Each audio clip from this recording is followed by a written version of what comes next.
this Ankushasana on the other side, roll onto your side as you feel in complete control.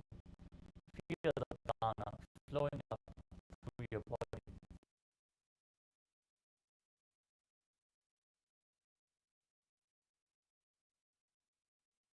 उत्तानशेषैकैकं पादं ग्रीवायां कुर्वन्. Next up is Yoga Nidasana. As you lay on your back, lift your feet up behind your neck one by one. If you can't bring your feet behind your neck, you can bring them over your shoulder or cross them in front of your body and pull them in.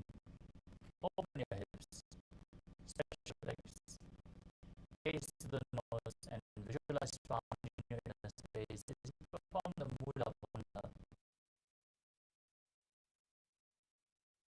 पादाभ्यामेष्टये कण्ठं हस्ताभ्यां पुष्पबन्धनम्.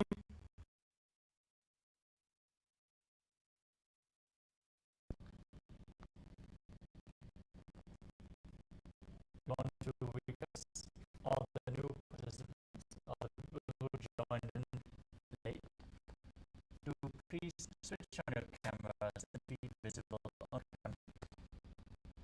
As this is a security measure, so please follow along with the guidelines. Now we're going to enter Atma Masana while laying on your back with the feet raised towards your head. Wrap your hands around the legs and interlace your fingers around your neck. Gaze to the tip of your nose and visualize Lord Vishnu blessing you from within. Atmaram आसन प्रथम सोऽसोऽवे. Next up is Kochikasana. As you lay on your back, lift your knees up against your chest and extend your arms out to the side as you keep the soles of the feet pointing up towards the sky. Gaze to your third eye and visualize Swamiji in your inner space as you perform the Buddha Bandha.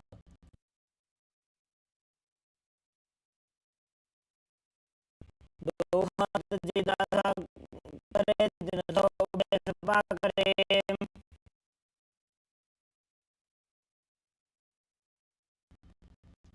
Next up is Jatara Parivriti. This asana consists of 3 steps. We're going to perform all the 3 steps and then repeat them on the other side. Now enter a neutral position where you extend your arms out to the side and pull your knees against your chest. Lift your feet out of the ground and then place one knee to the side. As you extend your opposite leg down, step 1, bend both knees to the side. Step 2, extend both legs to the side, hold onto your feet with your hand and gaze in the opposite direction. Step 3, keep visualizing Swamiji perform the Mula Bandha. As you return to the neutral position in the center, then drop the other knee to the side, opposite leg down, bend both knees to the side, and extend both legs to the side, hold the feet and gaze away.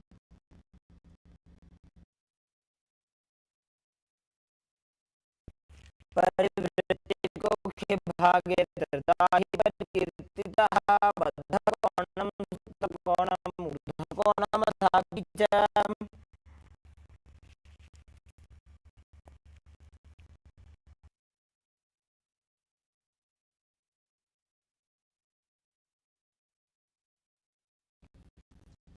The next asana is the Dviparapita.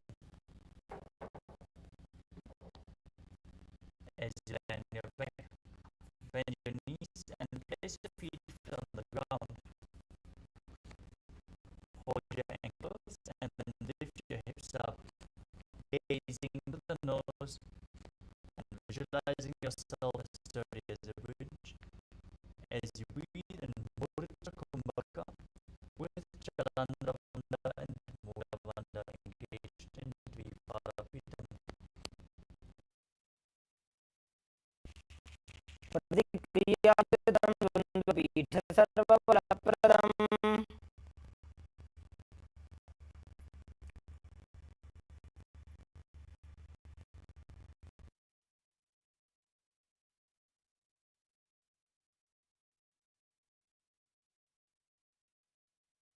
Next up is Paryankasana. As you lay on your back with the feet flat, bring the hands over top of your shoulders, fingers pointing towards your feet. As you raise your entire body off the mat, push your hips up. As you visualize yourself as sturdy as Somparasha, breathe calmly through your nose in Sahara Kumbhaka.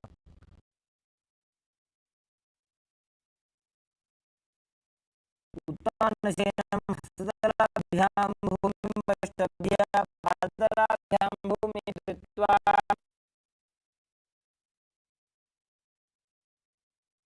Next up is Shodhanasana.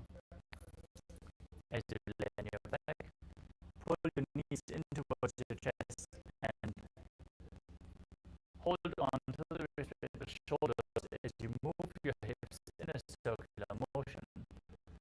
Now visualize yourself as a dog playfully rolling around on its back.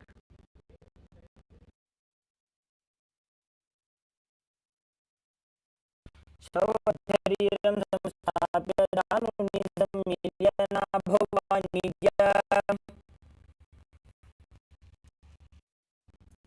Next up is the Viparita Karni. As you lie supine, keep your arms flat on the mat and raise your hips and legs up straight. Keep your hands down on the mat for support. As you move your legs in a circular motion, visualize Swamiji in your inner space and breathe in Mudra Kumbhaka with Jalananda Bandha and Mula Bandha engaged. Bhutare sashiro dattva henaye charanadvayam. Stop the movement of your legs. Keep your body straight. Keep your body to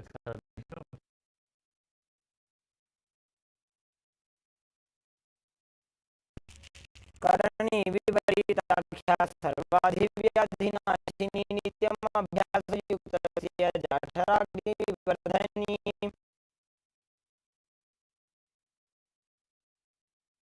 Next up is Sangalasana. As you lay down on your back, lift your hips up and bring your feet over the top of your head. Place the toes down on the ground.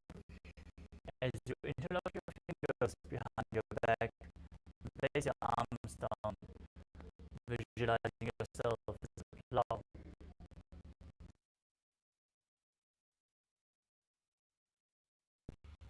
Naragavena sthitva nasika pradeshe bhumo bhatapishte stapya.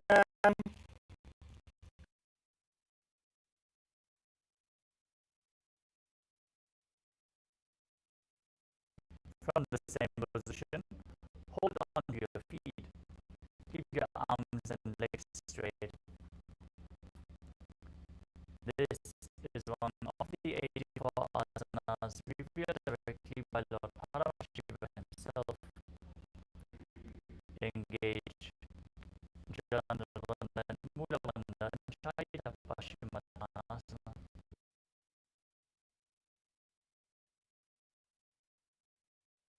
स्थानं छित्त्वा कुर्वीत हितपश्चिमतानकम्.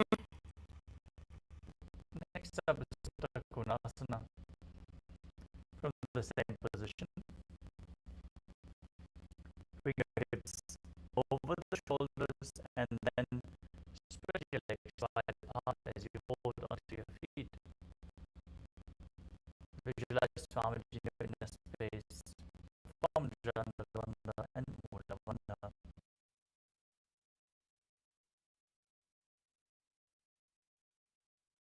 वृत्तिकोक्षि भागे धृता हि परिकीर्तितः.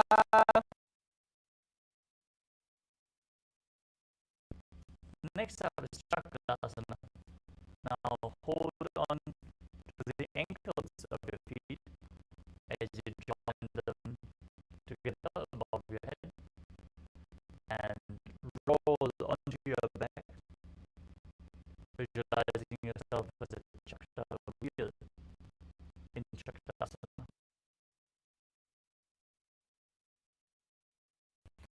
शवासनस्तद्वौ पादौ कुर्यान्मस्तकतः परौ. Now, as you lay on your back, raise your feet up, keep your legs pointing up straight as you hold onto the toes in Pradana Mudra, and then open your legs up wide to the side in Supta Prasalita Paramashivoham. Visualize Swamiji in your inner space. उत्तानपादं क्रौञ्चं च मरीचिं वीरभद्रकं नटराजं त्रिकोणं च सुप्ताङ्गुष्ठप्रसारणे.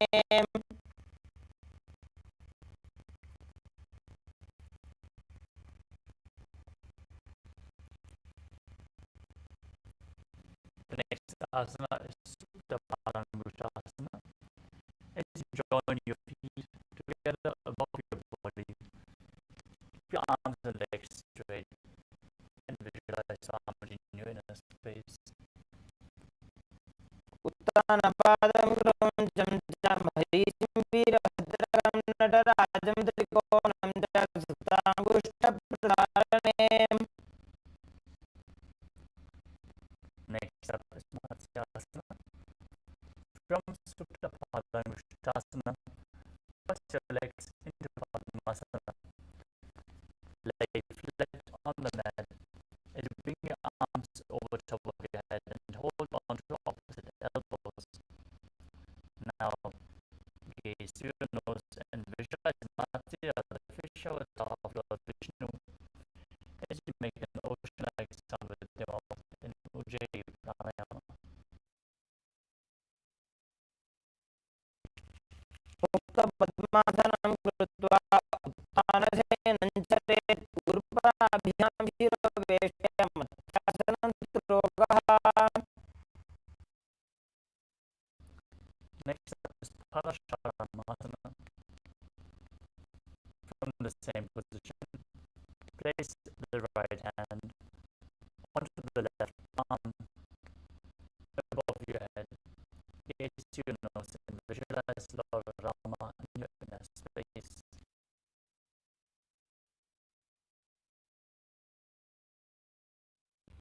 प्रथमतरे पद्मासन आचे सुधो शोभे भूपरिपाचे. Next up is Sarvangasana. As you lay on your back, with your legs in Padmasana, raise your legs and hips up. Place your hands at your lower back for support with your elbows down on the mat. Gaze to your nose and visualize Swamiji in your inner space. As you breathe in Mudra Kumbhaka, push the air out through the throat. अथवा क्षेत्रसंक्षेपात् सर्वाङ्गासनमुत्तमम्.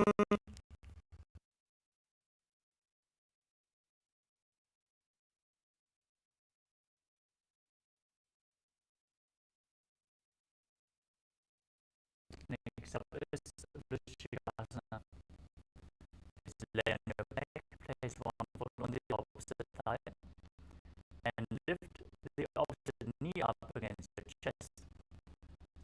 Now extend your arms up above your head and hook the fingers forward as you gaze your third and visualize yourself as a scorpion.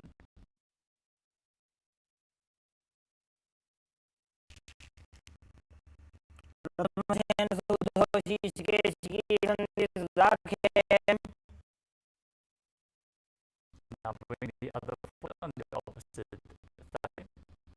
As you lift the opposite knee up against your chest and repeat Vrishikasana on the other side.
The next asana is Vrishabhadasana. As you interlock your fingers behind your head, raise your entire legs up off the ground and alternate, bringing one knee in toward the chest, back and forth. Keep your core engaged. Visualize Swamiji in your inner space. Breathe calmly through your nose in Sahadra Kumbhaka. उत्तानशयनं कृत्वा अङ्गुलिभिः कन्दां बद्ध्वा Next up is Maruttanasana. As you lie on your back, keep your hands at the side of your hips and alternate touching one ear with your knee back and forth. Bring your knees to the ears as you visualize Swamiji in your inner space.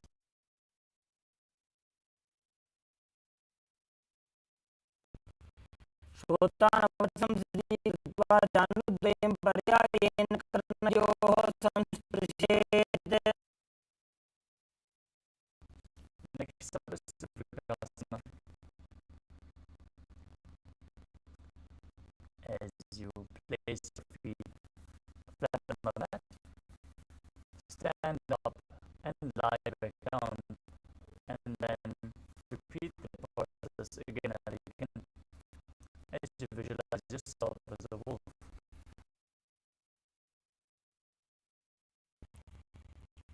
उत्तानशयनं कृत्वा पादतलाभ्यां भूमिं धृत्वा Next up is Utthasana. As you lay down on your back, kick your legs up and roll over entirely. Repeat this again and again as you visualize Swamiji in your inner space and finally end in a prone position. उत्तानशयनं पादौ शिर उल्लङ्घ्य भूमौ स्थापयित्वा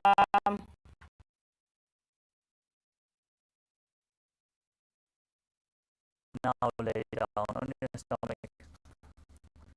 Keep your hands by the side of your shoulders as you contract your lips, making the sound of a flute.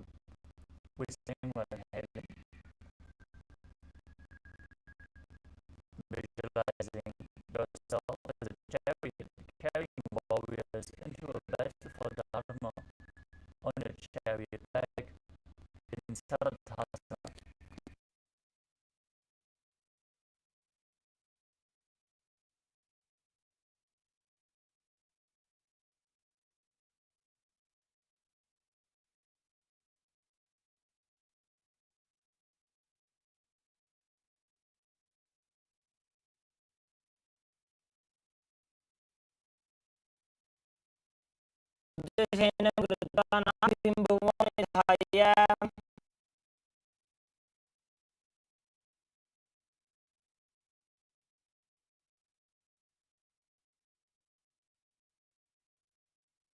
Next up is Dehadiyulanganasana.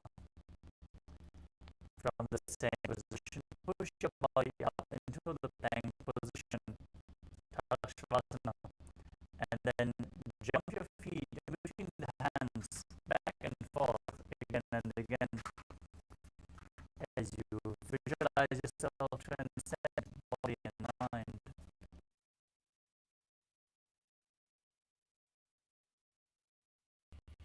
हस्तद्वयं बद्ध्वा तन्मध्ये चरणद्वयम् उड्डानैव बहिरानीय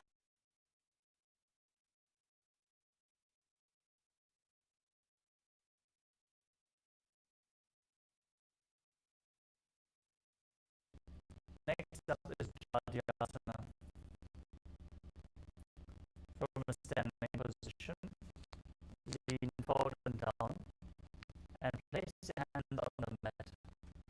Start walking around on all fours, visualizing yourself as a wise 60-year-old elephant.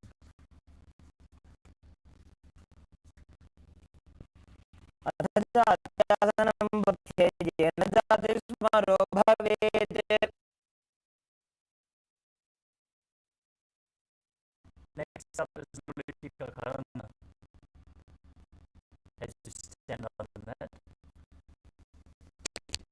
bend your elbows and keep your hands at chest level. Lean back, open up your chest, and rotate your arms around your body as you move your head in all directions.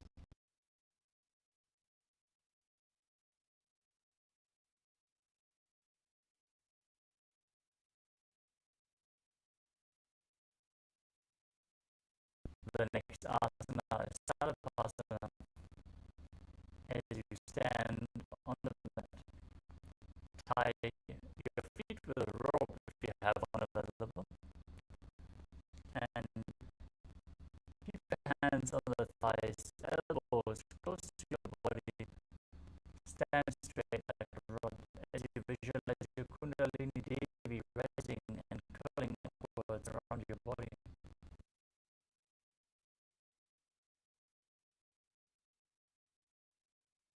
सर्वासनं भक्ष्ये वायुप्राणाय केवलम् Next up is Ushasana. As you lean forward and down, place your hands on the mat and hold on the big toes. Hold on to the toes from the front as you step your feet on the fingers. Now, start walking around on the mat as you visualize yourself as a camel.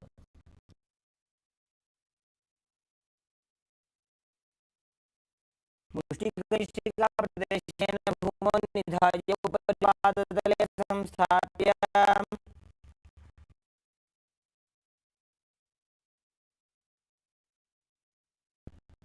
Next up is Ashvasana.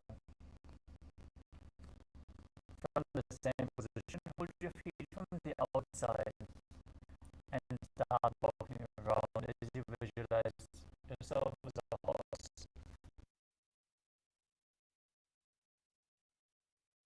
मुष्टिकनिष्ठिका प्रदेशेन भूमौ निधाय उपरिपादतले संस्थाप्य Next up is Kapodanitakasana. As you stand straight, with the feet together, interlock your fingers in Parashumudra behind your back and pull your hands down towards your calves. Open up your chest widely as you visualize yourself as a soaring bird diving in rapid speed. पादतले भूमौ निधाय वृष्ट्वाकेन हस्तौ जङ्घापर्यन्तं नीत्वा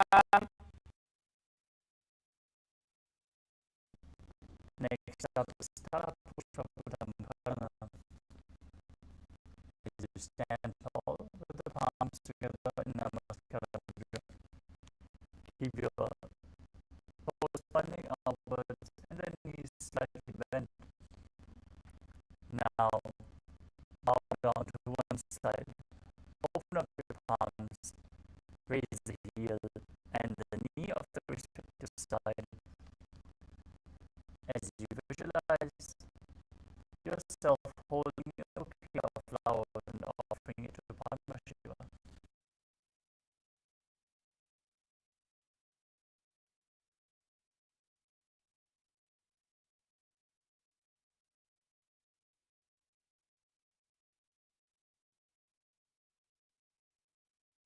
Next up is Kayakalpa.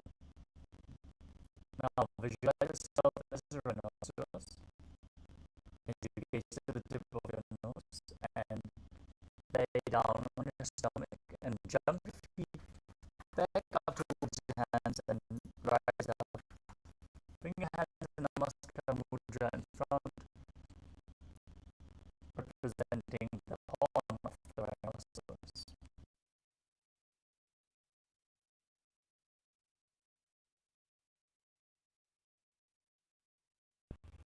मुद्रासनम कृत्वा पादतलाभ्यां भूमिं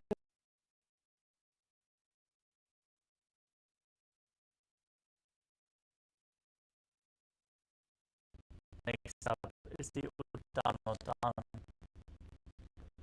You can hold weights to intensify this asana as you sit down all the way to the ground or as low as you can. Stand back up again and again. Gaze to the nose and visualize Swamiji in your inner space.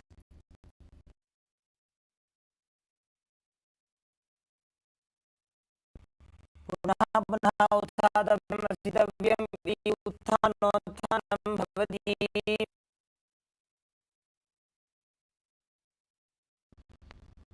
Next up is Musalasana. As you stand up straight, raise your arms up over your head and jump repeatedly as you visualize yourself as a maze. सल्लं स्थित्वा ऊर्ध्वं बाहुनयेत्.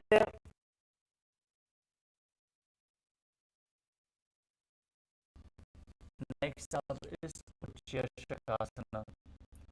From a standing position, pull the sole of one foot against your chest. Sit down and stand back up on the standing leg as you gaze to your nose and visualize Swamiji in your inner space.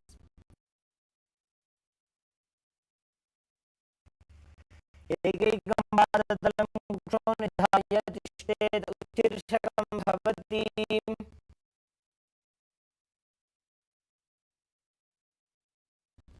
Next up is Paramashivoham.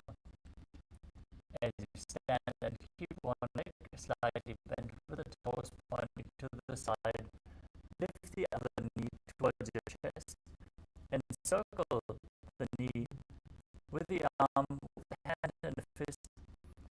Place the other hand towards the inner thigh with the fingers pointing to the center of your body.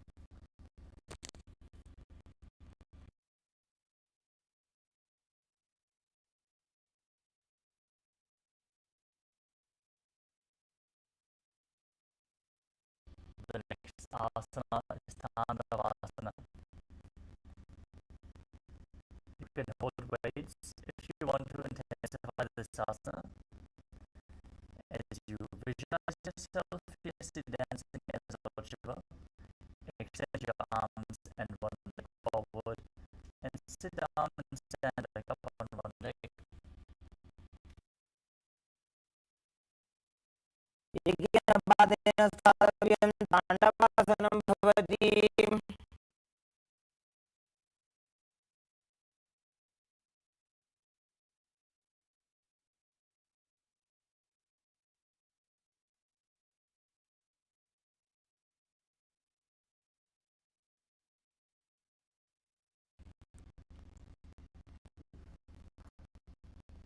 next asana is Brahmanasana.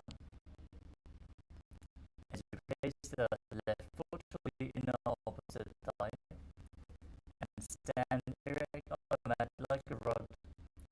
Keep the hands hanging down at the side and visualize Lord Brahma blessing you from within.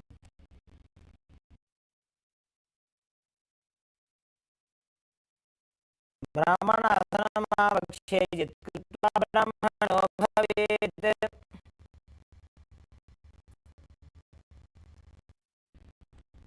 Next up is Kardasana 3.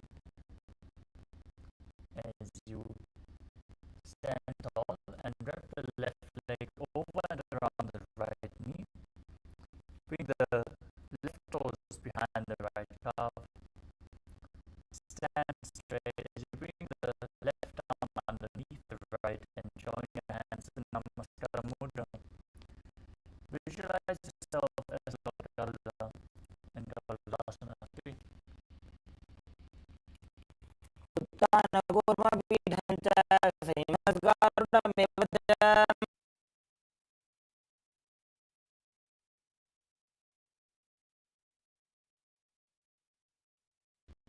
Next up is Ekapadasana.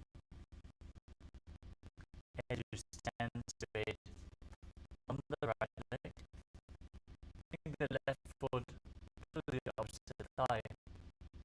Keep your hands relaxed by the knees as you visualize Swamiji in your inner space.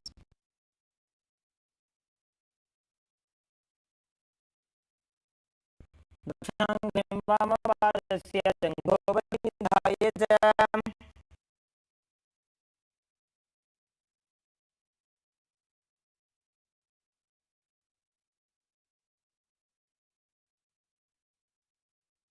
The next asana is Dhruvasana, the post-up posture. As you stand on the right leg, hold on to the big toe of the left foot and extend the leg out to the side. As you rotate quickly on the standing leg, visualize yourself as the North Post. एकेन हस्तेन दण्डरूपस्य एकस्य पादस्य अग्रं धृत्वा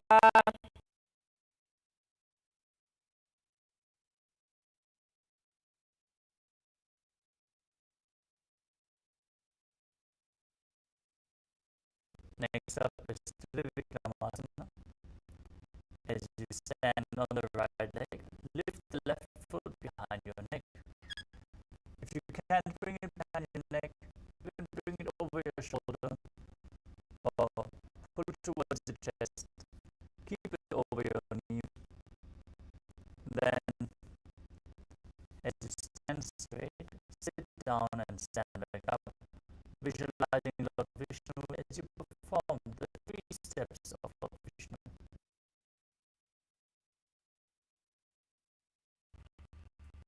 दीपायां पादं संस्थाप्य स्थातव्यं त्रिविक्रमासनं भवति. Now repeat the Paramashivoham on the other side. Put the other knee in towards your chest.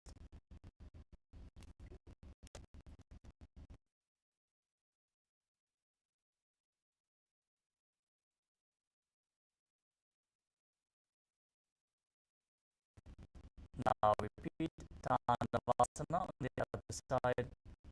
Extend the arms and the other leg forward. Sit down and stand back up, visualizing yourself fiercely dancing as Lord Shiva. एकेन पादेन स्थातव्यं ताण्डवासनं भवति.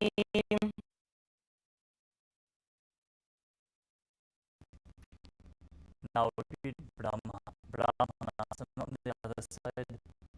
As you place the right foot to the inner thigh and keep the hands hanging down, visualizing Brahma blessing you from within.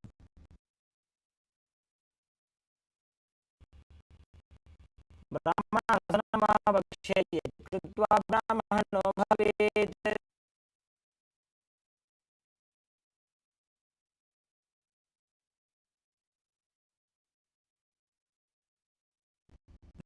up is Garudasana 3.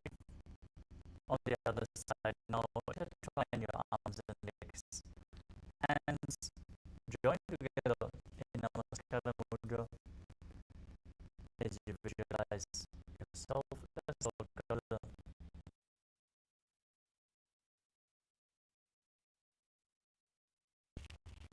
उत्तरगुर्मपीठं च सिंहस्गरुडमेव च वातायनं गोमुखं च भारद्वाजं त्रिविक्रमम्.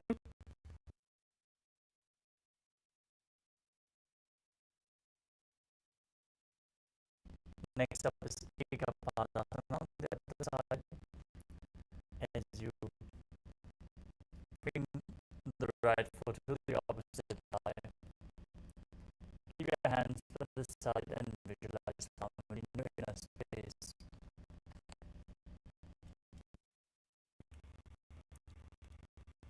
दक्षिणाग्निं वामपादस्य जङ्घोपरि निधाय च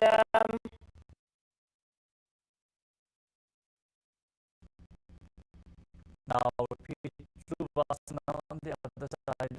Hold on to the right foot, extend it out to the side, and rotate quickly on standing like as you visualize yourself as the North Pole Star. एकेन हस्तेन दण्डरूपस्य एकस्य पादस्य अग्रं धृत्वा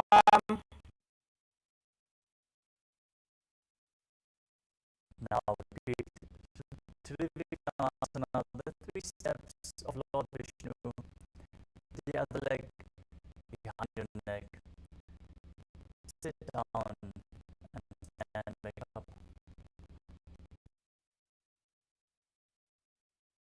ग्रीवायां पादं संस्थाप्य स्थातव्यम् उत्थातव्यं त्रिविक्रमासनं भवति.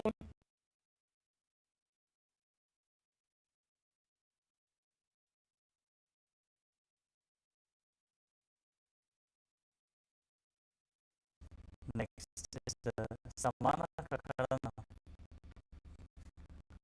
As you stand with your feet close together, heels touching, toes pointing outwards.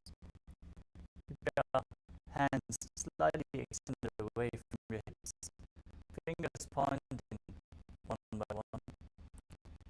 In this natural position, relax from the intense sequence of asanas we just went through. Come to again point out that if one of the asanas is too difficult to perform for you, you can focus on the other components of Nithyananda Yoga. Hold the visualization, perform the bandhas. The bandhas alone are a powerful technique to awaken the Kundalini Shakti.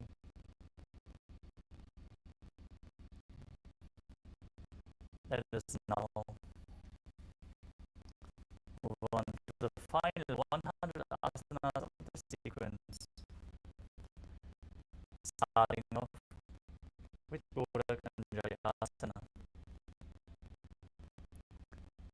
Now stand erect and then bend forward.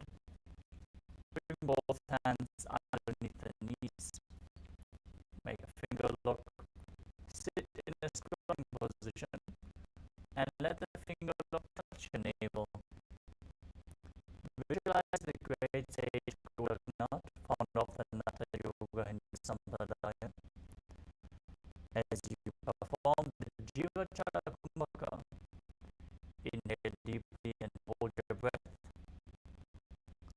As you move the prana upwards and downwards and through the limbs of your body, along with your mind, by the strength of your will, form the Mula Bandha and internally chant the Mahavakya.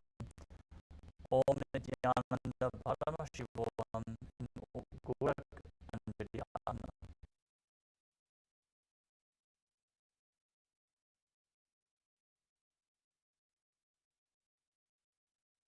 प्रथम ही वो हो जे बाहुरी नीचो पुनिहो वे Next up is Kanchasana. As you insert your hands between the thighs and calves, wrap your hands around your butt and instead of the fingers in Paramashivoham behind your body. As you visualize sound in your inner space, form the Mula Bandham.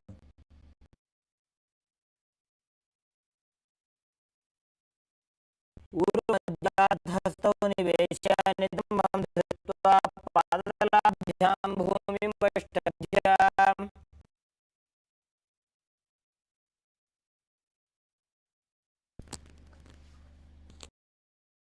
Next is Bhagavasana. Now, bring the feet together and sit in a squatting posture with the heels touching the perineum.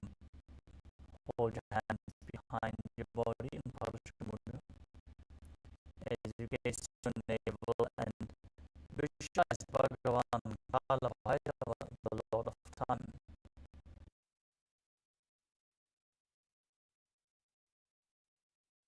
दोऊ पगली धलिया की माही को मिलाजी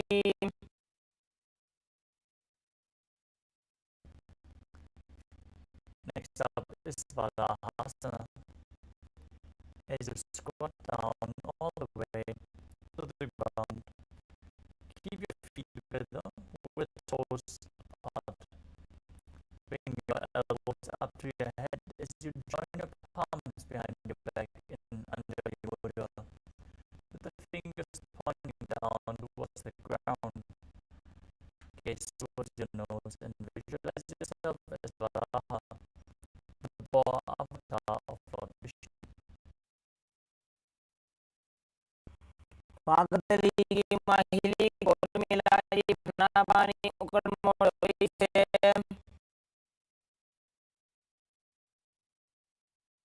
Next up is Prabhidasana.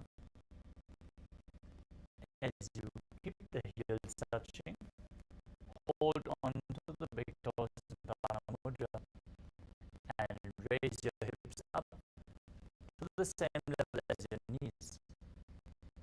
Visualize Swamiji in your inner space as you do so.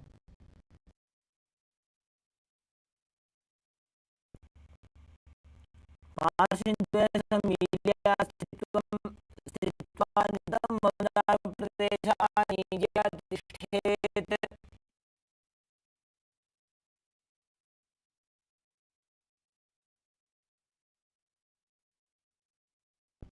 Next up is Bakasana. Now place your hands on the mat with the fingers wide. Place your knees onto the back of your arms and lift your feet off the ground as you balance on your arms. Visualize yourself as a crow and perform Jiva Chara Kumbhaka. Move the prana up and down within your system.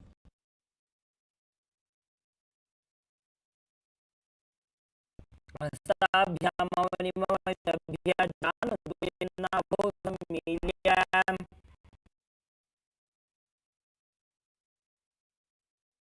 Next up is Sushtanga Kapalyasana, another inverted posture. Set yourself up in front of a wall if required. Now place your hands flat on the mat and bring your forehead down to the ground as you keep the knees on the arms and then align your hips to the shoulders. Raise your legs up and bring your legs into Padmasana. Gaze through your nose as you visualize Swamiji in your inner space.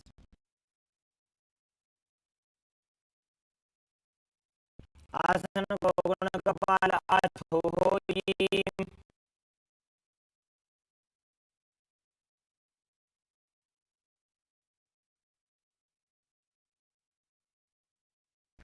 Next up is Guptasana. Now sit in a kneeling posture with your heels outside the hips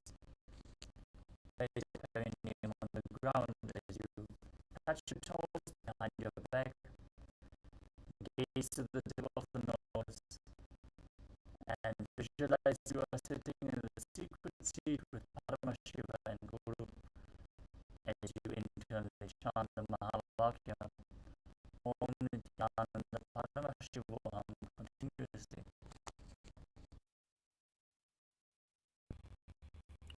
Janurvorandare padau krutva padau च गोपयेत्.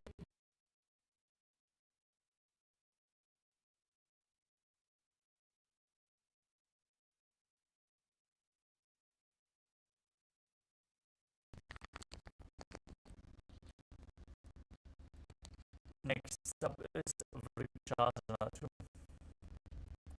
Now place your hands flat on the ground and raise your body up into a handstand posture.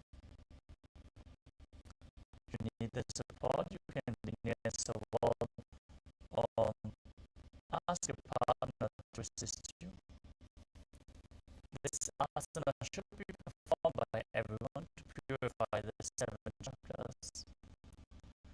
Now, visualize yourself as a tree with deep roots growing into the ground.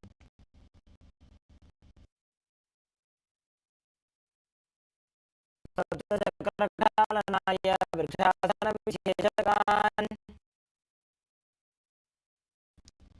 Next up is Shivasana. From the handstand posture, join your hands and feet.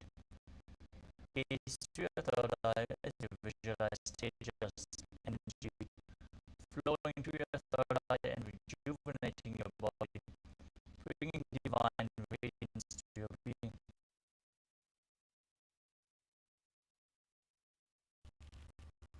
दो पग जोड़ी माही गुलगम मिलाए.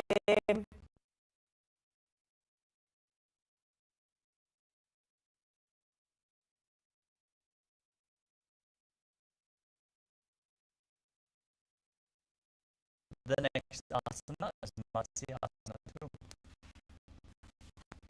As you place your hands flat on the mat, shoulders apart, step your feet back into Takshasana and then lower your body down onto your stomach and push it back up again and again.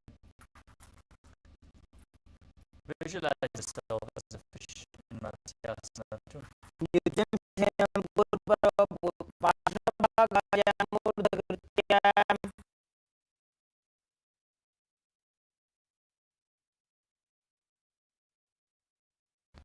Next up is Sarvasana 2. As you lay in a prone position, keep your hands on your hips and raise your chest up from the left to the right, visualizing and moving your body like a snake.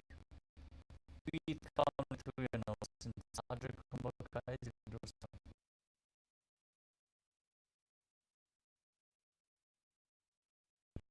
Nityam shenam krutva hastau nidhamam samsthapiya. Next up is Niralambanasana. As you lie prone on your belly, with your hands in Padma Mudra, Lotus Mudra, holding onto your chin. Keep the toes pointed together, elbows on the ground, and feel self-supported and completely independent. Karabhyam pankajam krutva tishthet kurvaraya sudhihi.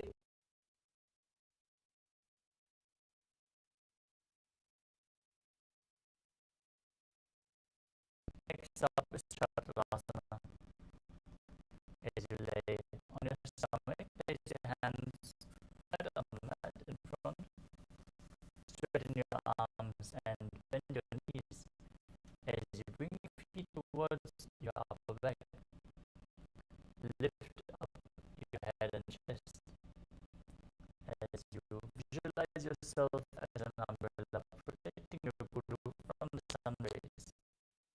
अर्ध्यासनस्थित्वा हस्ततलाभ्यां भूमिं वष्टभ्याम्. Next up is Vajrasana. From a kneeling position with your perineum down on the heels. Extend your arms out forward and place your forehead and your hands on the ground. Gaze to your nose as you visualize yourself as Vajra, the weapon of Indra, symbolizing your indestructibility in Vajrasana.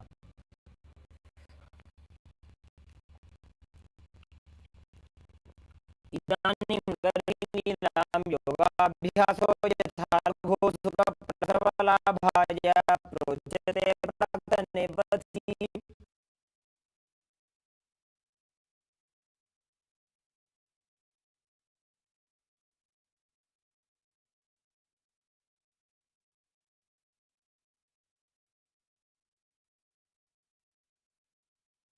Next up is Meshasana. Now place your hands flat on the ground, shoulder width apart, and raise your hips up high into Gajasana. As you alternate striking the ground with the hands back and forth, visualize yourself as powerful as a ram. गजासनसंस्थितो एकैकं बाहुं भूमौ ताडयेत् मेषासनं भवति.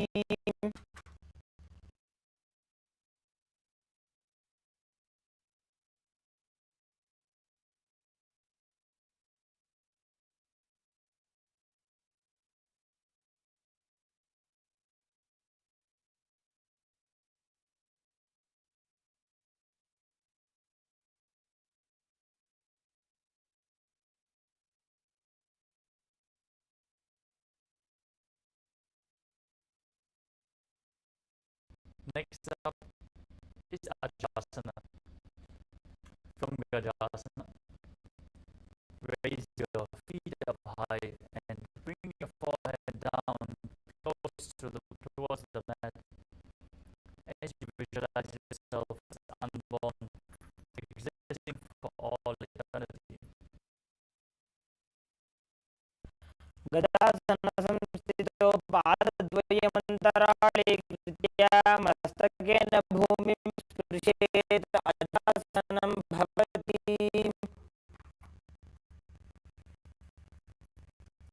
Next up is Tanantarasana. As you sit on your heels, with the legs together, holding on to the big toes.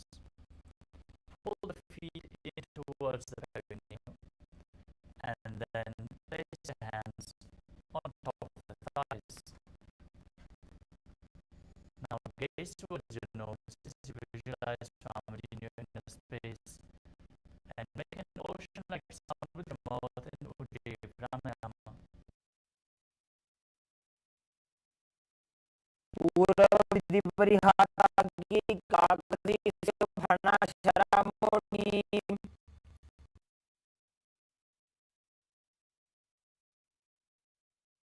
Next up is the Angamutana. As you interlock your fingers in front, move your arms up, down, left, right, in all directions, giving massage to various different joints and muscles of your body. As you then repeat the movement behind your back, visualize Swami in your inner space and perform the Bhagavan.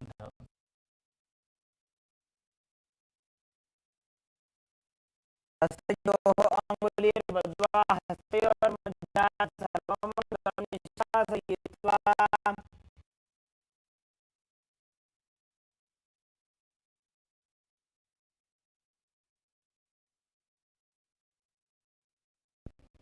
The next asana is Gardasana form. As you sit in a kneeling posture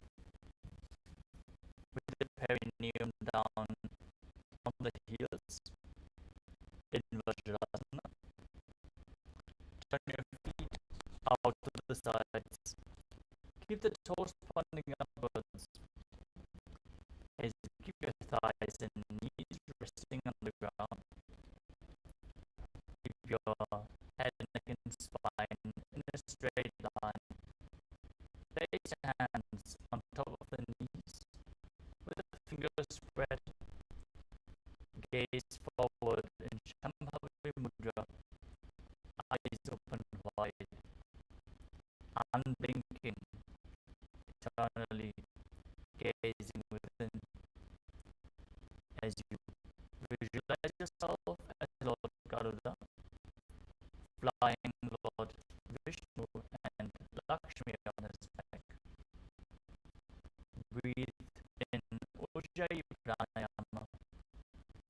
Make an ocean-like sound with your mouth on the inhalation as you keep your navel region contracted. Perform the Mula Bandha, the root lock, as you pull the perineal floor in and out, and internally chant the Mahavakya Om Nithyananda Paramashivoham as you do so.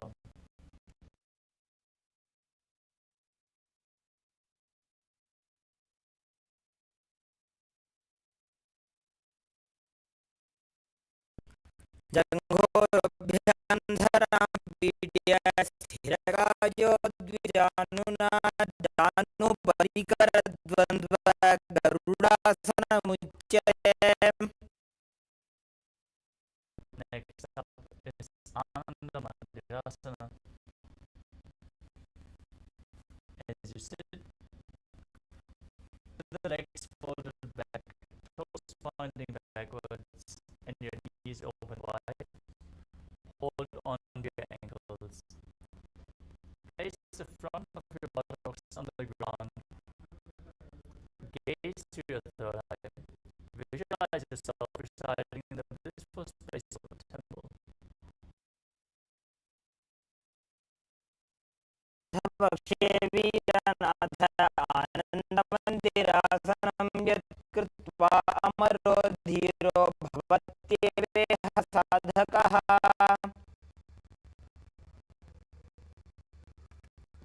Next up is Mandukasana 2. Now sit with the feet flat on top of the heels. Keep the feet crossed, hands underneath the knees, and visualize yourself as a frog as you press your tongue up against the bed of your mouth in Mandukya Mudra. Engage Uddiyana Bandha, the stomach lock, and Mula Bandha, the root lock in Mandukasana 2.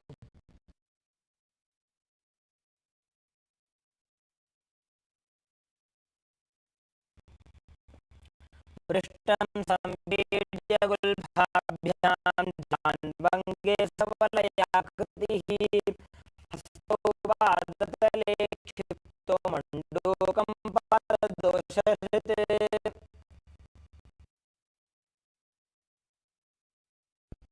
Next up is Narasimhasana. As you keep your toes on the mat, with your heels up and joined together, place your perineum on the raised heels. Place your palms on the ground in front of you.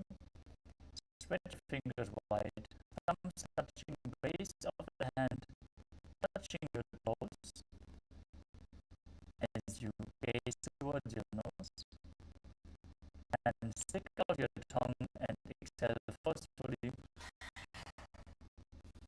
visualizing Narasimha, the lion man avatar of Lord Vishnu.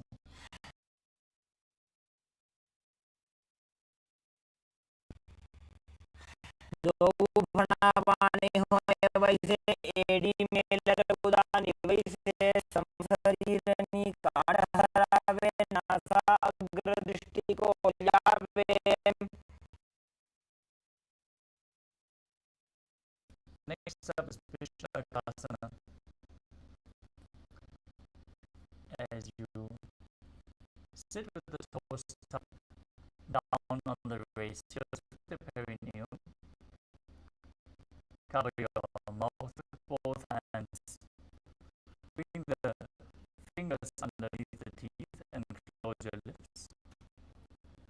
As you inhale through the right nostril and exhale through your mouth and Vishnupamukha. Gaze to the tip of your nose and visualize yourself as Devi, victorious over any and all minuscule fears you might have.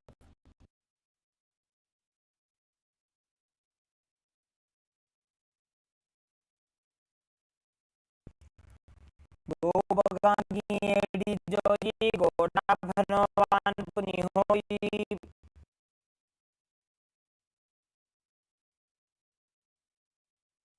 Next up is Makadasana. As you keep the soles of the feet together, the top of the feet flat on the ground. Sit on your heels and bend your elbows as you bring your fingers towards your armpits and imitate as if you are a monkey stretching itself, visualizing yourself as a playful monkey.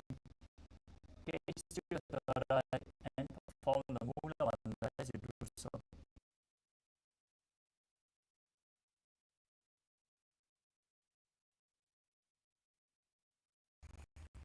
दो बगले समुद्र आने देने की विष्टि भूमि पर बिठाने मूल द्वार एडां परिण्यावे मूड़ा हाथ ऊंचा ठहरावे.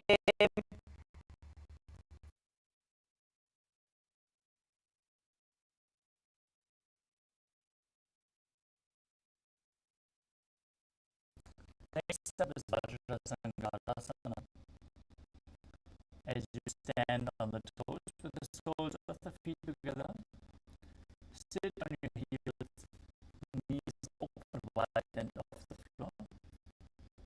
Hold your elbows behind your back as you gaze through your nose and embody diamond-like strength for you and your Sangha, your spiritual community in Vajrasangalasana.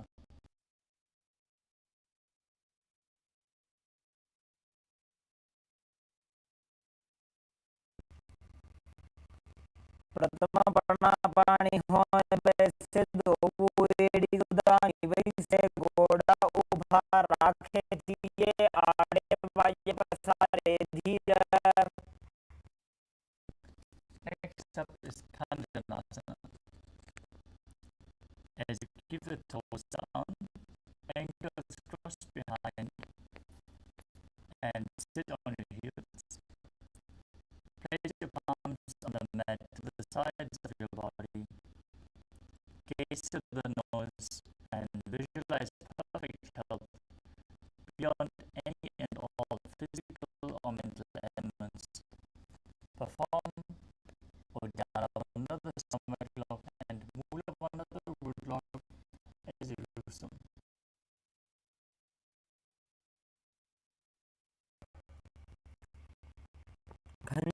खञ्जनासनमावक्ष्य यत्कृत्वा सुस्थिरो भवेत्.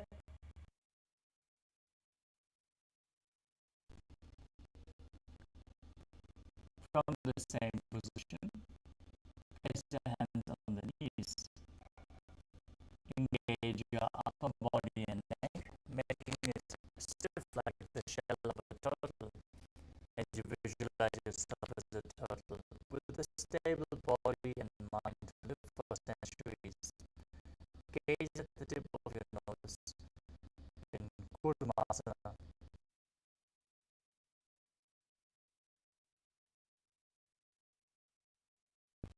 गुरुभौ दर्शनस्याधो व्युत्क्रमेण समाहितौ ऋजकायुषिरो ग्रीवं कूर्मासनमितीरितम्.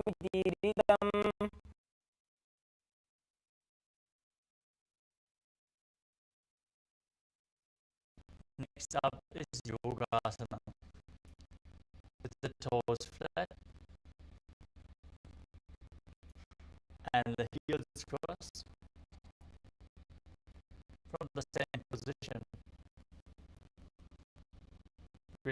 your upper body, gaze towards your nose, and visualize Swamiji in your inner space as you perform the Mudavana.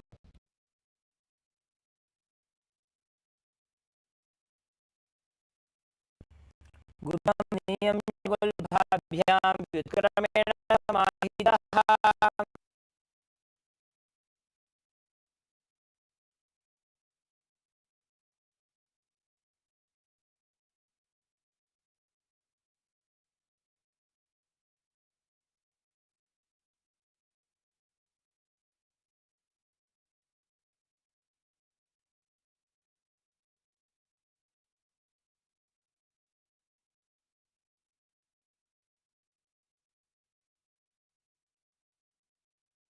The next asana is Vijogasana.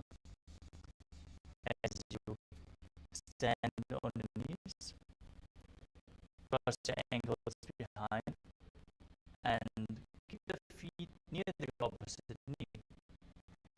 Hold your cups with the fingers inside and the thumbs outside. Gaze to your third eye as you visualize the space of eternal oneness, Advaita, the Guru. Breathe in Ujjayi Pranayama, make an ocean-like sound with your mouth as you perform the Mula Bandha. And internally chant the Mahavakya Om Nithyananda Paramashivoham.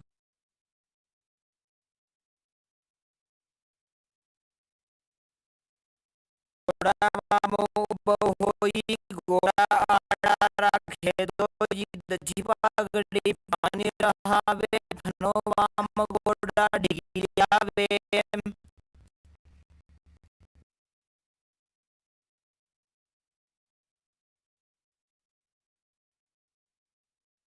The next asana is Ushasana,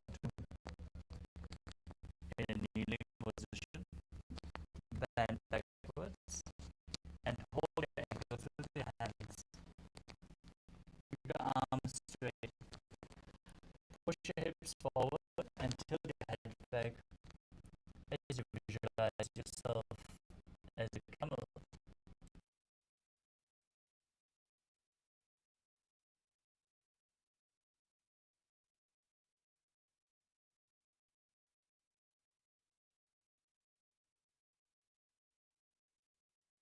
मेरुदंड ग्रंथि दाढ़्य संविवाद शिशुपुमान कपोतो अष्टासनाभ्यास कुर्यान्वित हिताशनः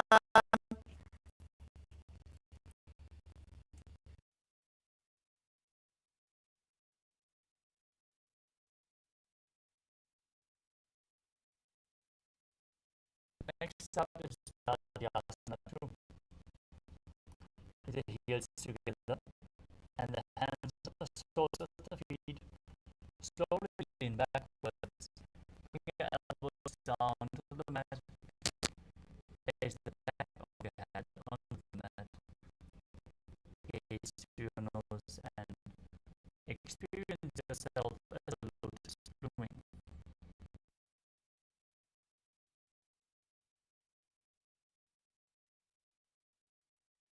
वेडी संप्रदाय सोवे मूल द्वारि दरिद्रे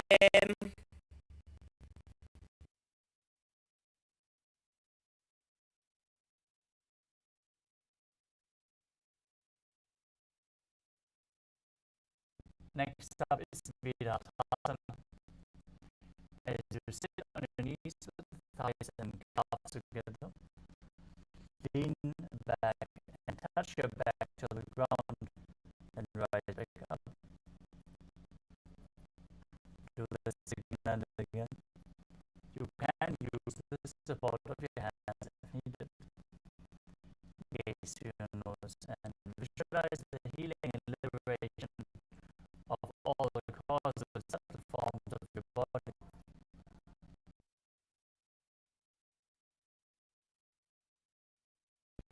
गंगा प्रतिभूमो निदाय गंगोदरयोः ऊरुनि संस्थाप्य पृष्ठं वारं वारं स्पृशेत् विराटासनं भवति.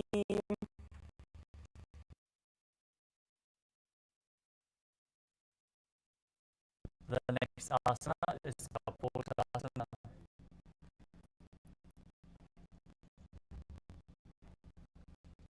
As you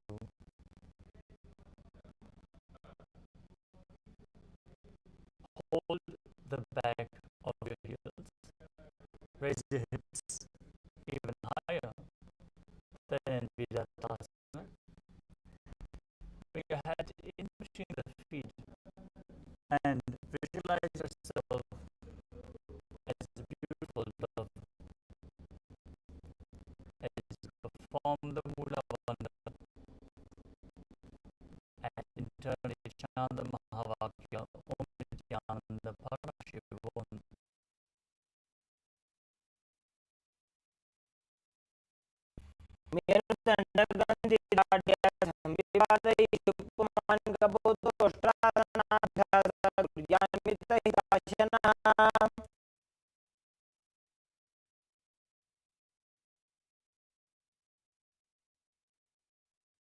Next up is Balasana. As you stand upright on the knees with the toes tucked, hold your arms with opposite hands. Gaze towards your nose. As you enter the boon fulfilling posture, receive your boon from Paramashivam. As you internally chant the Mahavakya Om Nithyananda Paramashivoham. जानने भूमौ संस्थाप्य हस्ताभ्यां बाहु परस्परं धृत्वा सरलं तिष्ठेत् वारासनं भवति.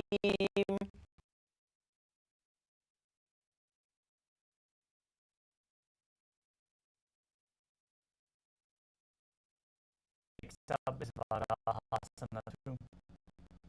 As you keep your knees together, toes tucked, lean forward and bring your elbows to the mat. With your hands holding your head, rest your head on your hands and place your butt on the heels as you visualize yourself as a bull, which is one of the 10 incarnations of Mahavishnu.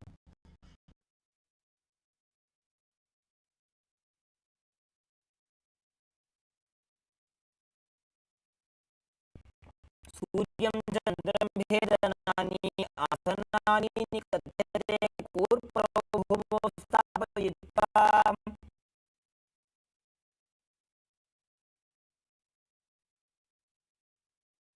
Next up is Mundasana. As you sit in a kneeling posture, place your forearms on the ground, shoulder width apart. As you look your fingers, place the crown of your head on the mat. Hold your head, walk your feet forward, raise your hips, align them with your shoulders, and then straighten your legs up. Gaze to the nose as you visualize yourself as a log tree in Mundasana. Breathe calmly through your nose and perform the Mula Bandha as you do so.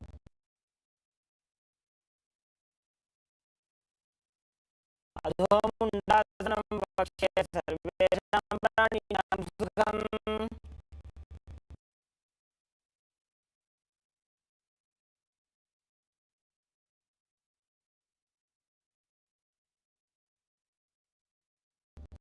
Next up is Anandasana. As you kneel down with the head in between the knees, elbows adjacent to the knees. Hold on to your head with your hands. As you inhale through the nose in Sahadra Kumbhaka and exhale through your mouth in this position. Gaze through your nose and visualize Swamiji in the space.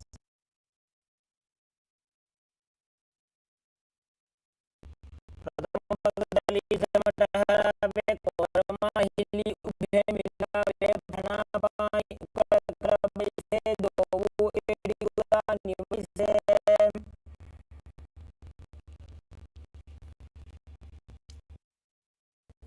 Next up is Viparita Shavasana.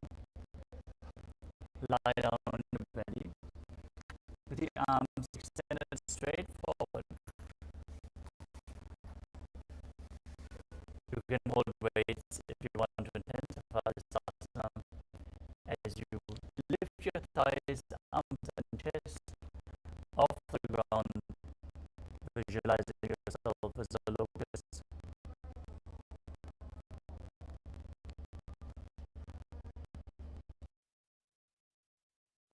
शलभासन भेदाचारण भेरुंड नमके गंड भेरुंड सहिते शीर्षदंडासनं तथा.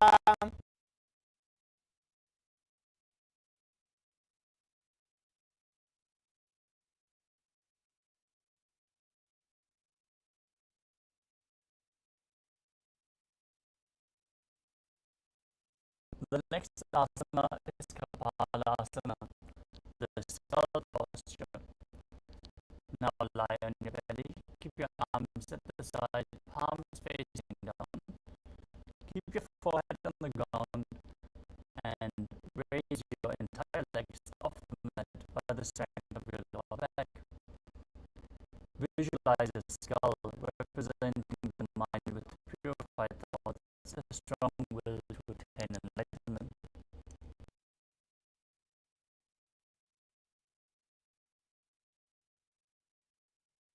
कपालं भूमौ निधाय ऊर्ध्वं पदो नयेत् कपालासनं भवति.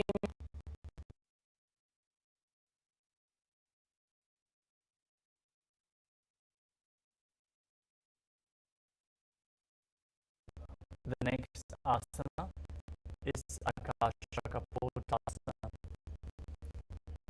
As you lay on your stomach with your hands at the sides, lift your legs up over your head and slowly place your feet on the mat in front of you. Visualize yourself as a free and open dove as you perform the Mula Bandha. पुष्करासने स्थित्वा चरणभूमेरुत्थाप्य मस्तकोपरि नीत्वा.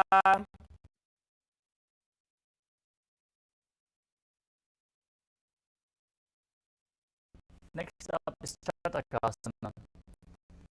From your kneeling position, sit on your heels and bring your forearms flat on the ground as you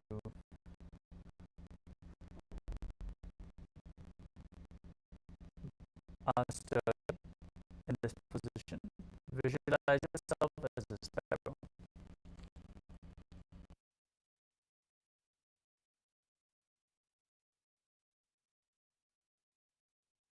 कूर्मपर्यन्तौ हस्तौ धरामवष्टभ्य जानुनी नाभौ सङ्कुञ्च्य तिष्ठेत् चटकासनं भवति.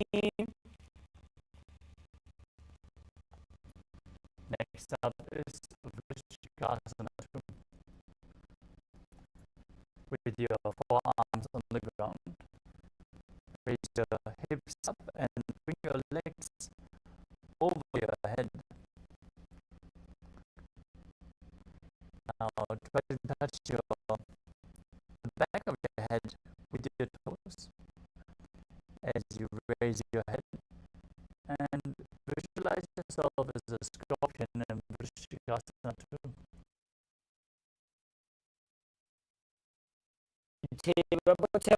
प्रतिमाग्रिपार्श्वे धृत्वा सुशीर्षे जिबुकं विधाय गौ.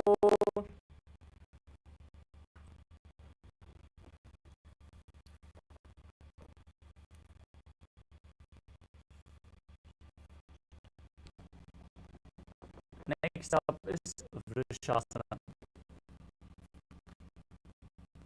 As you place your perineum down on the right heel, keep the left foot outside the hip with the toes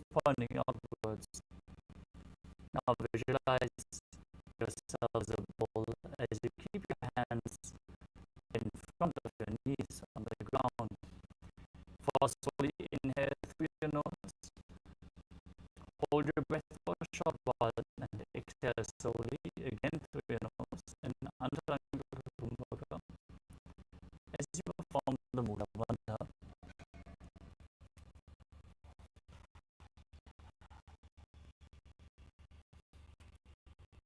याम्यगुल्भेपादमूले वामभागे पदेतरं विपरीतं स्पृशेत् भूमिं वृषासनमिदं भवेत्.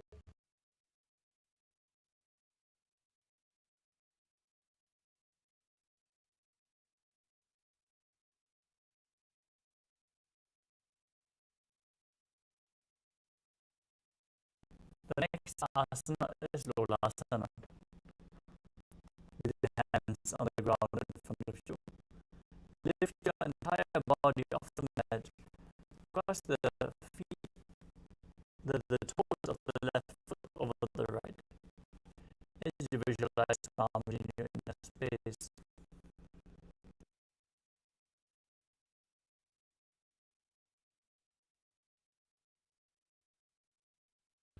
लोलासनं सदा कुर्यात् वायुलोलापघातनात्.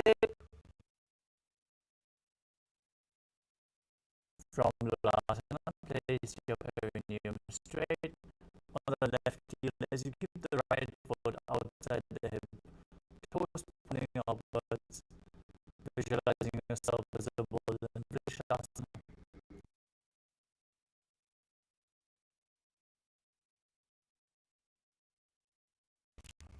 याम्यगुल्भेपादमूले वामभागे पदेतरं विपरीतं स्पृशेत् भूमिं वृषासनमिदं भवेत्.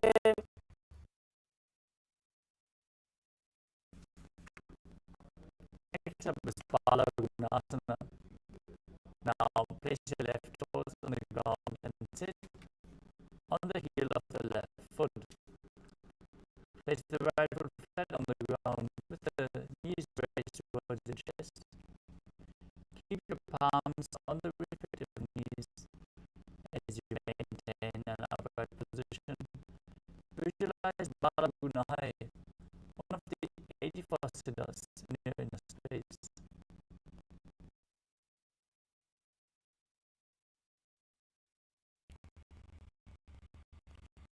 आसन गोगुणजलविकटजायी.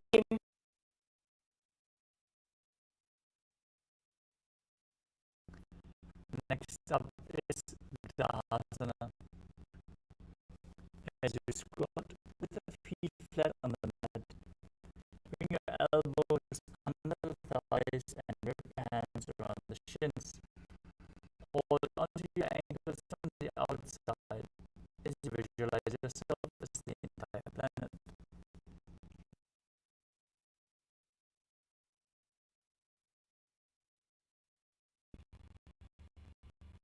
आदुतले भूमौ संस्थाप्य जानुमध्ये कुर्परस्थाप्य.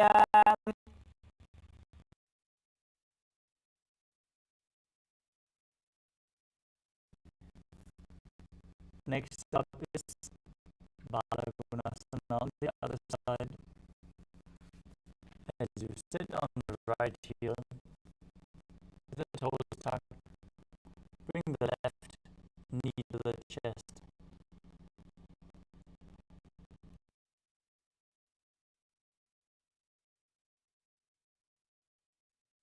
आसन गोगुणजलविकटजायी.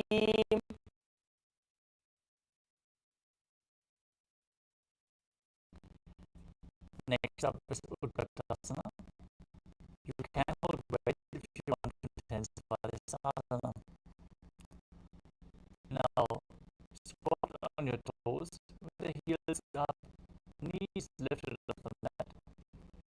Place your perineum on the raised heels and your hands on the respective knees.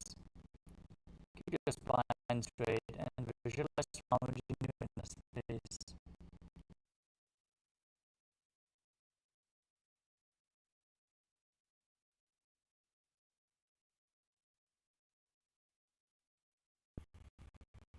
युजास्पुजस्यतोर्भजानयित्रासने पादतलद्वयोपरि.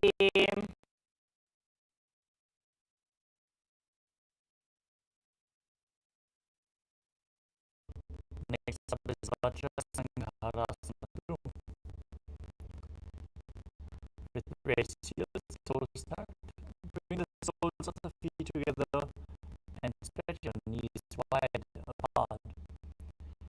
Hold on to opposite elbows behind your back as you visualize Swamiji in your inner space.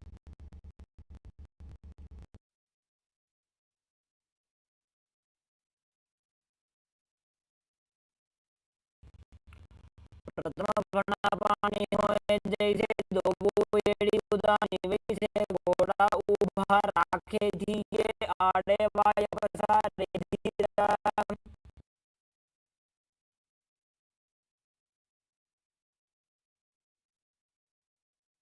Next up is Anilasana.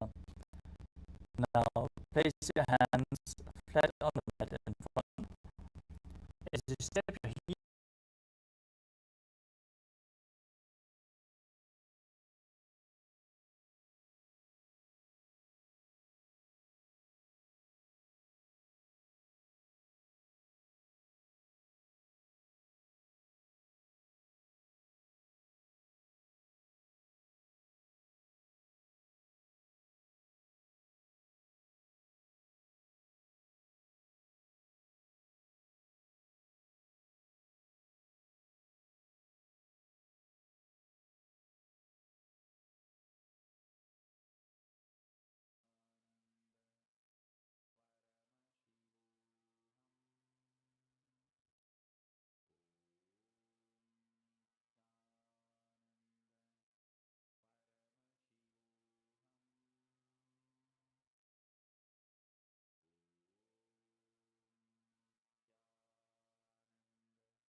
नित्यानन्दं परमसुखदं केवलं ज्ञानमूर्तिं द्वन्द्वातीतं गगनसदृशं तत्त्वमस्याधिलक्ष्यम् एकं नित्यं विमलमचलं सर्वदी साक्षिभूतं भावातीतं त्रिगुणरहितं सद्गुरुं तं Namami. Nithyanandam, Nithyanandam to all the participants. How are you all doing?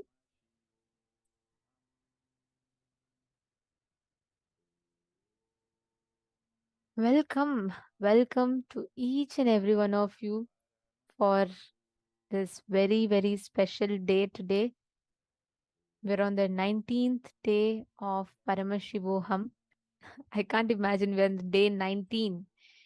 And this last 18 days, it's just been wonderful.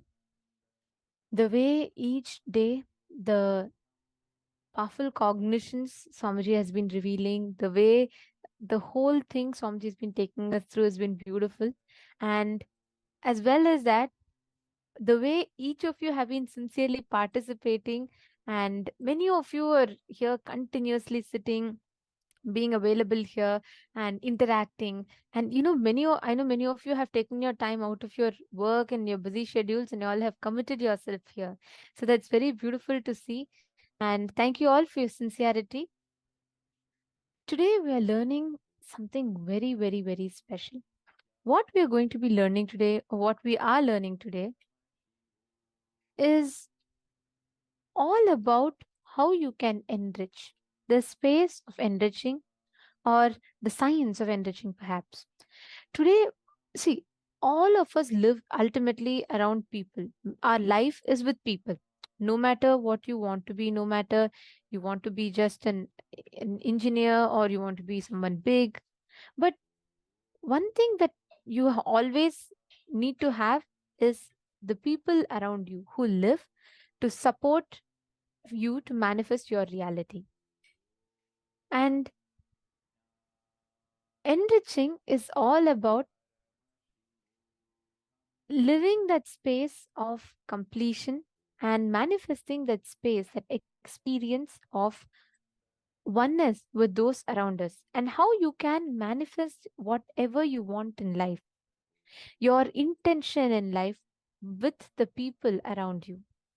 That is what the science of oneness is all about. Today, we are going to practically learn how you can apply the science of oneness. What do you need to do in order to apply the science of oneness and experience? What do you need to do in order to experience this space of powerfulness? How do you need to manifest this reality? All of this we are going to be learning today. And today we have a very, very special initiation called the Apyayana Diksha. And this initiation is literally manifesting that space of oneness with those around you and how you can practically apply that in relationships. So we are going to be learning that science today.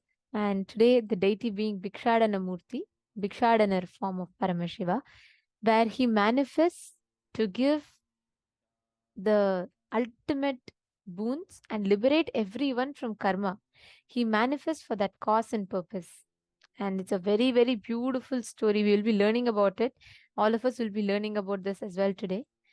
And one of the most important aspects that we're going to be learning today is karma. What is karma? Whether karma is good, bad? Does karma exist? Does it affect us if it does exist? What is it about karma? And how is it relevant to our lives? Are we supposed to be impacted by it? Are we supposed to influence our decisions with it? All of these we're going to be learning today. So be prepared. Day 19 is going to be very, very fun and very, very, very powerful as well. So today, the first session we are going to be learning is called Tapo Loka, the parallel universe of Tapo Loka. Tapo Loka is that dimension where all the rishis, all the munis, all the enlightened masters exist. Swamiji beautifully tells Tapo Loka is literally like the last struggle. After Tapo Loka, one surrenders. That last struggle that one goes through is in Tapo Loka. And after that, they surrender and experience the ultimate truth. So Tapo Loka is a very, very powerful parallel universe where Tyaga is a driving force. So let us now listen to Swamiji's revelations on Tapo Loka and why it is important for our lives.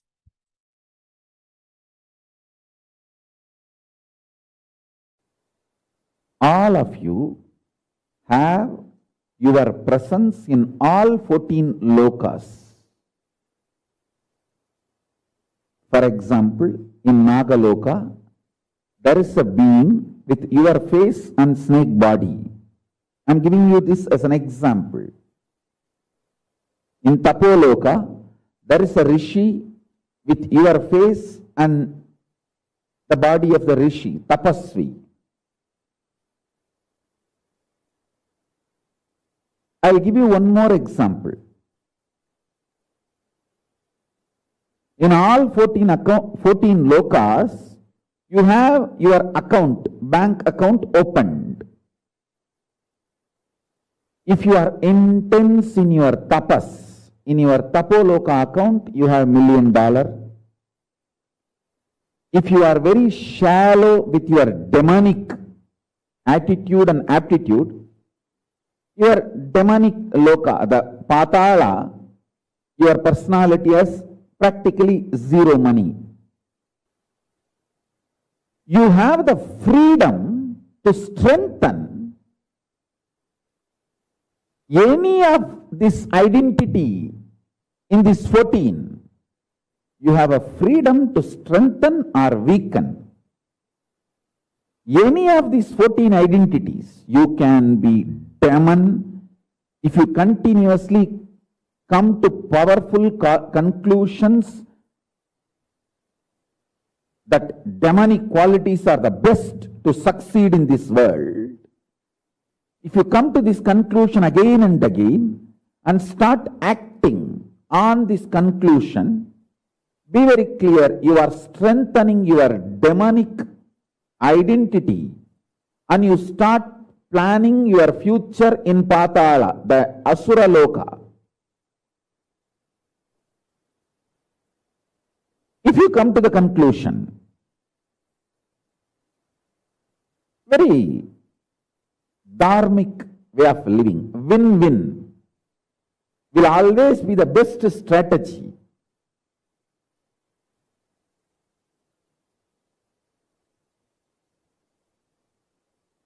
For success in the life. Whenever you come to the conclusion, hey, I should also win, he should also win. That is the best strategy to achieve success in the life.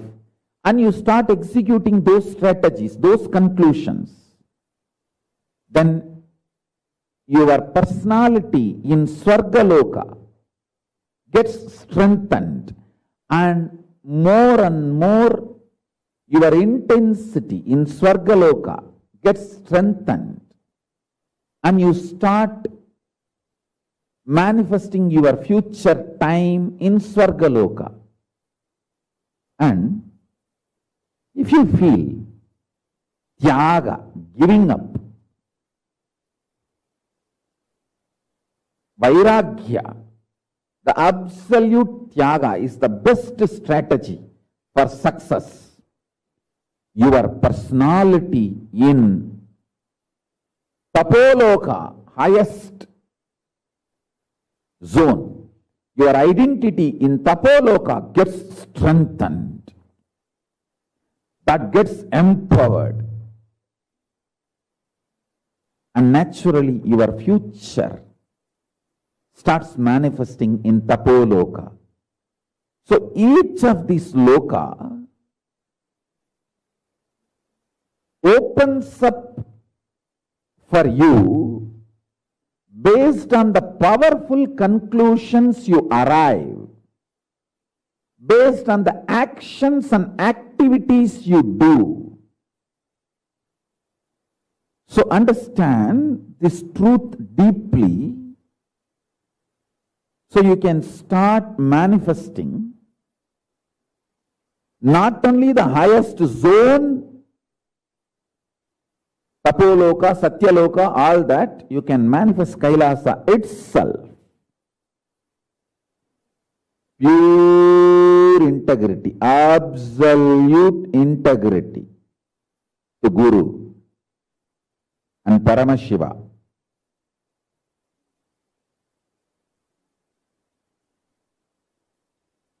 Guru is the manifest form of Paramashiva. Paramashiva is unmanifest source of Guru.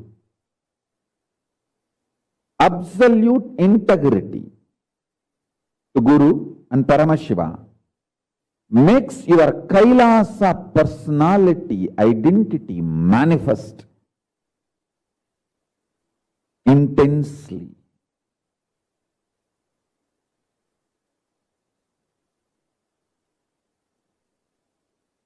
Listen carefully. If you come to the powerful conclusion in your life, if you conclude,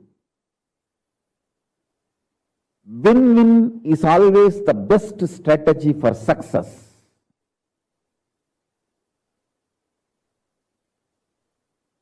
Your Swargaloka identity starts getting stronger and stronger.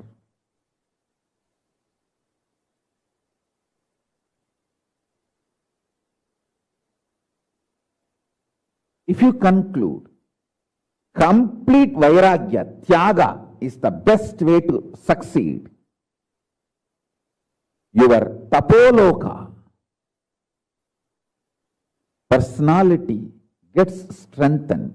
It's like you have already 14 accounts. Every day you deposit your money in some account. Based on the conclusions you come and the actions you perform, that account gets larger and larger.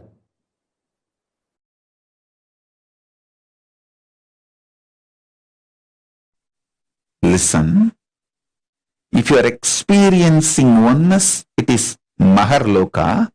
If you are experiencing oneness during the multiple expression, even though there are many people, but you know you are in all of them, that is Jana Loka. Even if you listen to these powerful cognitions, you will be irreversibly empowered.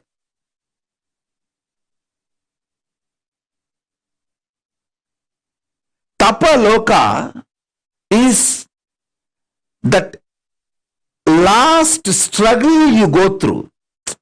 Sometimes you know you are Paramashiva, sometimes you just slip off, but again you say, I am Paramashiva.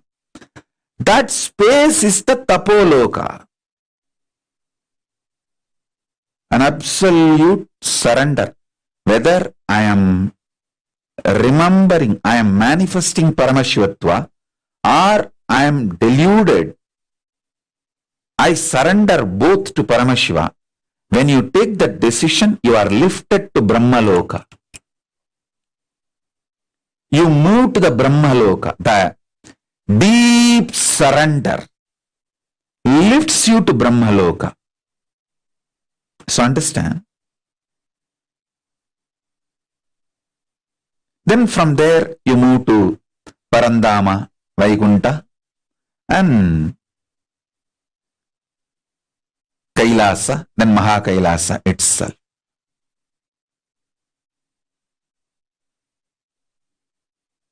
I can project this, a simple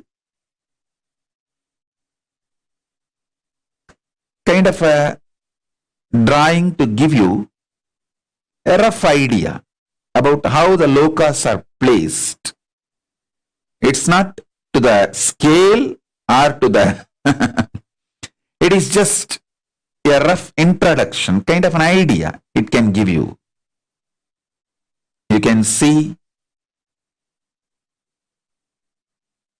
the Jambudvipa is the known world where we all are now. All human beings, all of us are now in Jambudvipa. Suvarloka is absolute youth, excitement, energy, absolute power, bliss, no boredom, no tiredness, eternal life, Amara Loka, eternal life.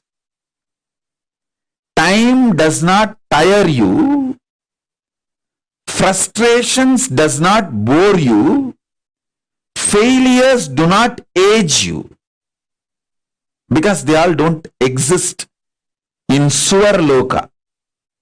Then the higher Maharloka is the possibility of the oneness, consciousness manifests. You get the glimpse of oneness in Maharloka, and Janaloka, rooted on the oneness, you experience multiverses. That is the the Janaloka. Tapo Loka is like a literally last minute, last moment before entering into the ultimate.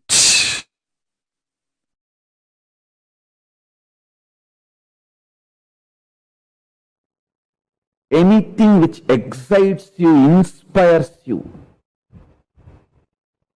empowers you is a positive currency. Anything which drains you, puts you in blind spot, deludes you is negative currency. Violence is negative currency. Non-violence is conscious currency.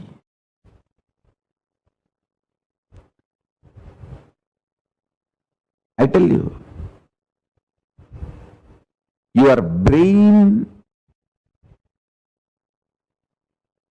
is built by consciousness. Don't think brain builds consciousness. No. Consciousness builds your brain. Your whole body can be structured and built by consciousness. Consciousness manifests your body, brain, everything.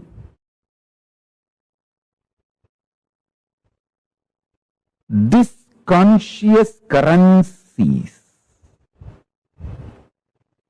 will help you to live in any zone you reach. For example, a person non-violent and non-stealing can live as long as you want in Tapo Loka, higher zone, where the peaceful beings exist.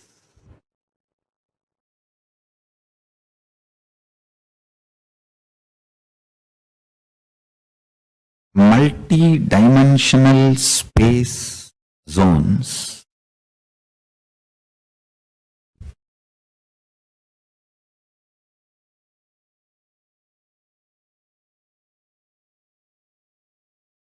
by understanding its existence, by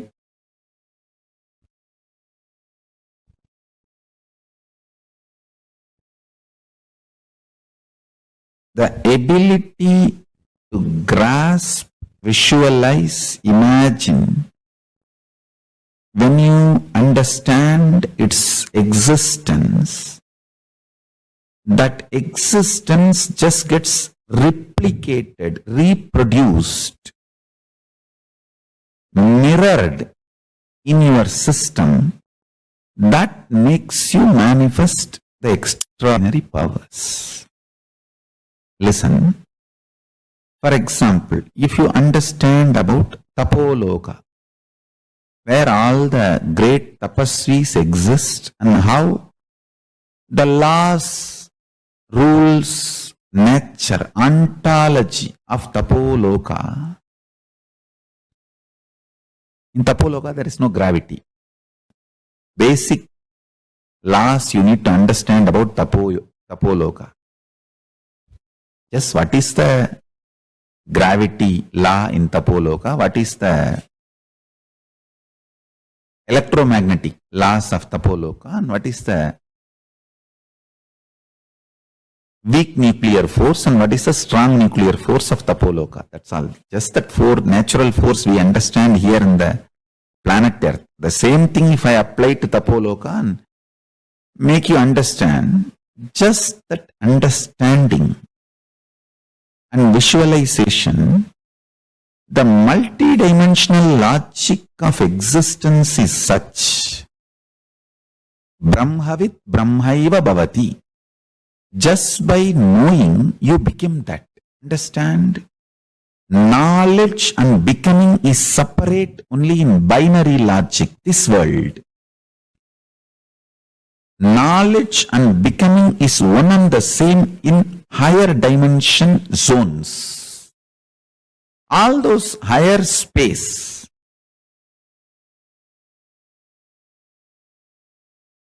higher zones. If you understand the functionality of the higher zones, Tapo Loka's law of gravity, why there is no gravity and how you can also be without influenced by gravity. What is the electromagnetic force of Tapo Loka? See, for example, in the planet Earth, here, your electromagnetic force is lust and fear. If you are terrorized or if you become extremely lusty, your electromagnetic force goes to its peak. In Tapo Loka, another one thing is that all of them are very sweet and the highly intimate because there is no jealousy and nobody can own anything or nobody can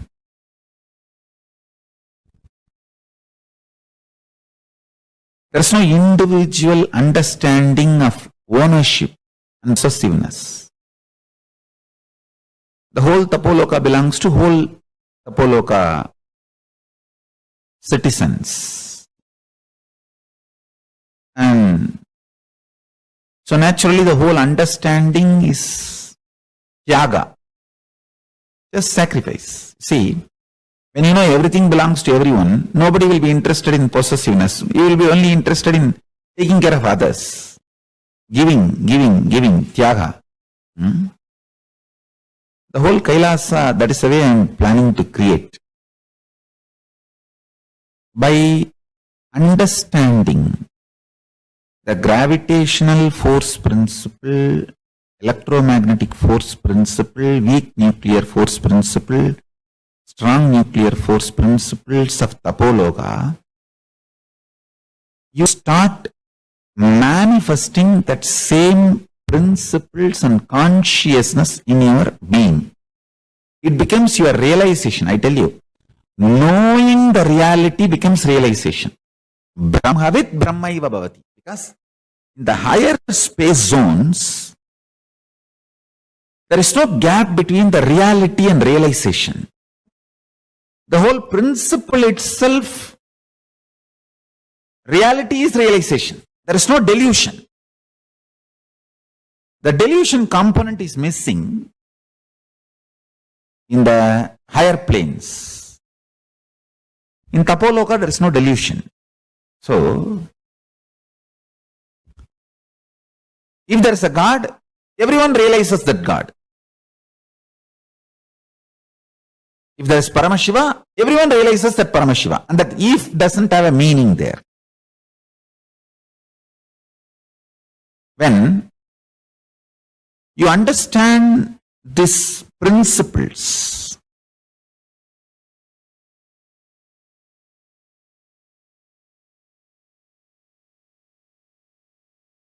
with the, in this planet Earth, understanding does not become you becoming that. Because you have so many SDHD, self-doubt, self-hatred, self-denial and all these problems. Even if 2-3 times Paramashiva proves he exists, you will say all the 2-3 times is coincidence. I think I need more convincing proof.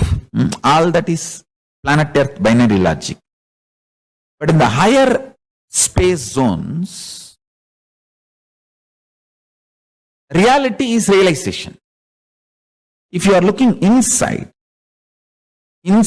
what you feel as I, that is Dwadashanta, where Paramashiva is sitting, residing. So look inside the Chidambara, where Paramashiva is residing. For you to look inside, you need a deep love for yourself. Because if you have love for yourself only, you will not have guilt, pain, DHD, beating yourself. All that you will not be doing, you will be able to penetrate deeply into Chidambara. If you penetrate the Chidambara also, you will manifest the same powers. If you penetrate the Mahakasha, see, Chidakasha is the space inside your consciousness. Mahakasha is the space outside. Any one, if you penetrate, you will understand the gravitational force, electromagnetic force, weak nuclear force, strong nuclear force, principles of Sri Kailasa or Tapo Loka, any higher zones. Initially, usually you will understand only Tapo Loka. Directly you will not be able to reach Kailasa. That is too big, too much. But even if you understand Tapo Loka, you will start manifesting powers with that clarity and that trust, that strength. You can go easily to Kailasa, Sri Kailasa. Anyhow, when you understand the fundamental principles exist in Tapo Loka, the higher space zones, that understanding, that realization is like you bringing dollars and euros into Indian currency. When you come with the dollars and euro, conversion rate is such that you have large quantity of Indian money, so you can, that's why people feel you are very rich when you are coming back from US or UK, Europe or UK, and they think that US or UK all over in the road, dollars and euros are lying down. You just have to take it and pack it in gunny bag and bring it to India. Indians always feel that NRIs are too rich and they expect you to do everything for them, especially if some of your brother's family is in India and you are in US, earning in US and UK, they expect you to take care of them completely because they feel that the whole US road is filled with dollars and euros. You just have to bring gunny bags from India and just dump all these dollars and pack it and seal it and send it in the ship for them. Anyhow, when you go to that high space zone and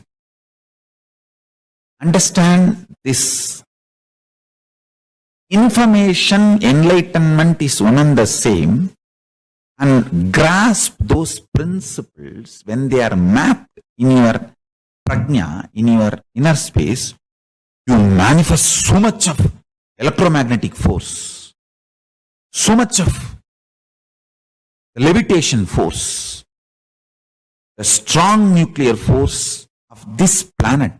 You do power manifestation, that's all.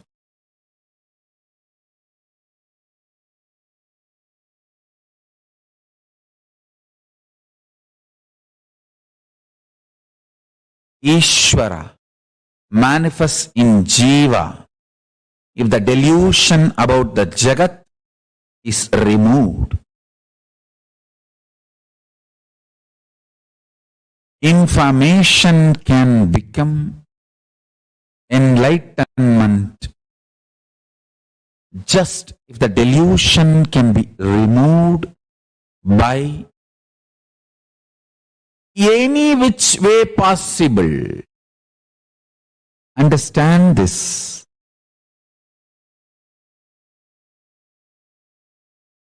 The delusion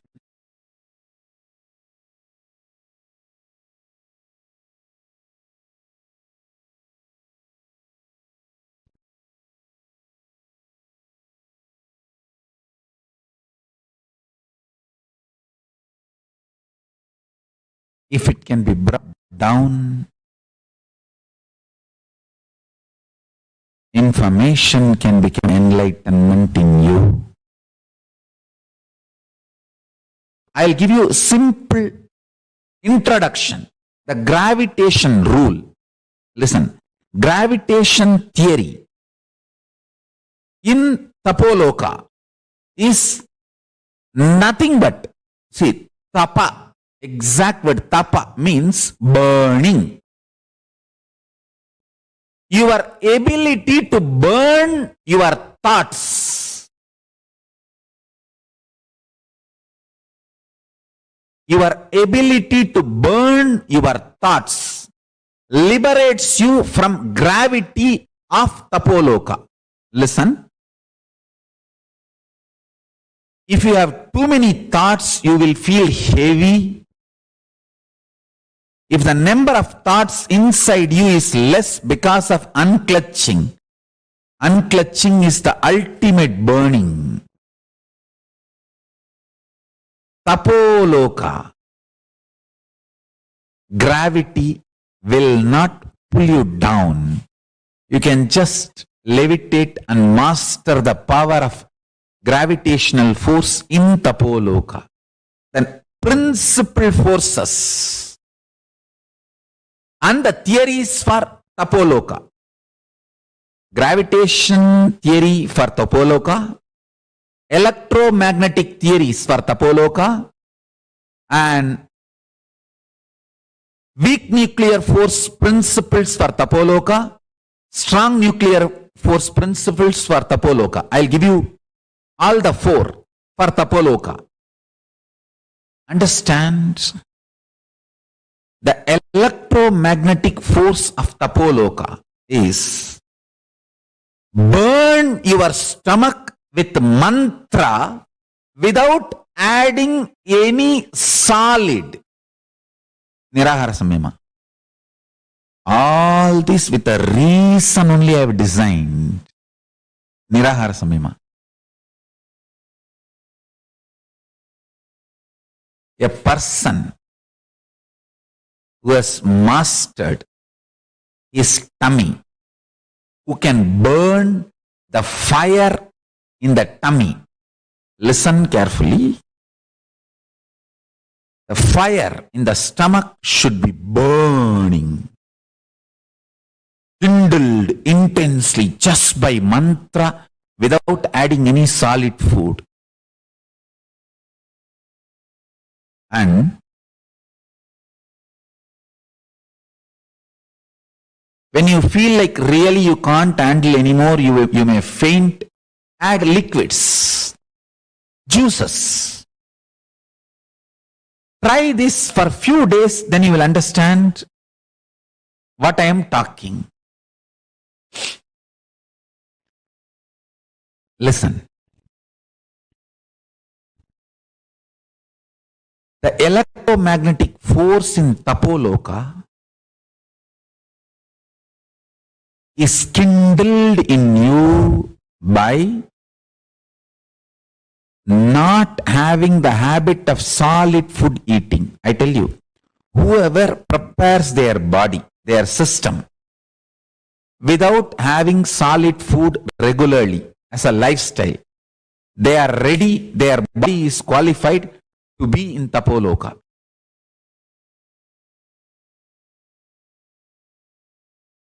If you can just live by liquid, you can reach Tapo Loka. If you can live just by smelling the food, havis, that's all, nothing else, you can reach Kailasa itself, because in Kailasa only smell is the food. Only smell is the food. No other food.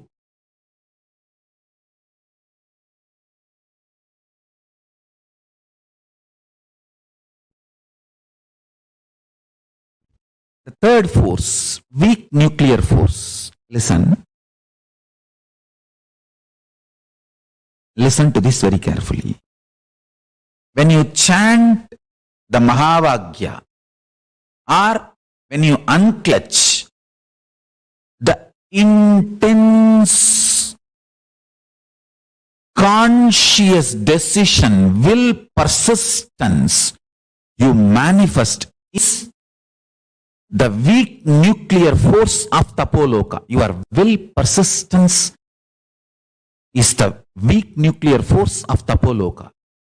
And anyone who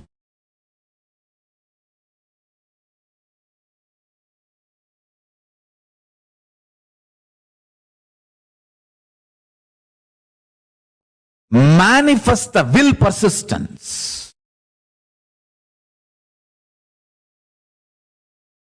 unclutches, or chants Mahavagya intensely and reaches oneness, you develop the weak nuclear force of Tapo Loka, because that burning burns all the patterns. Your body, your system is now qualified. You are qualified to reach Tapo Loka. The strong nuclear, weak nuclear force principles of Tapo Loka is your will, persistence, and ability to unclutch. In planet Earth, the strong nuclear force cannot be manifested. Whatever is manifesting, we can study, that's all.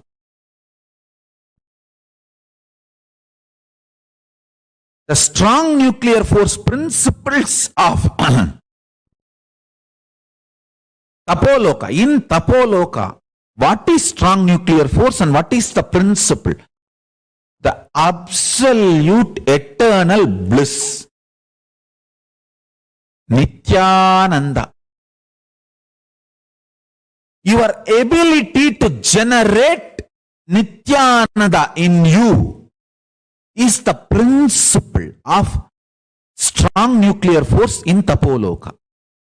Listen, just like Newton's law of universal gravitation, I'm giving you the law.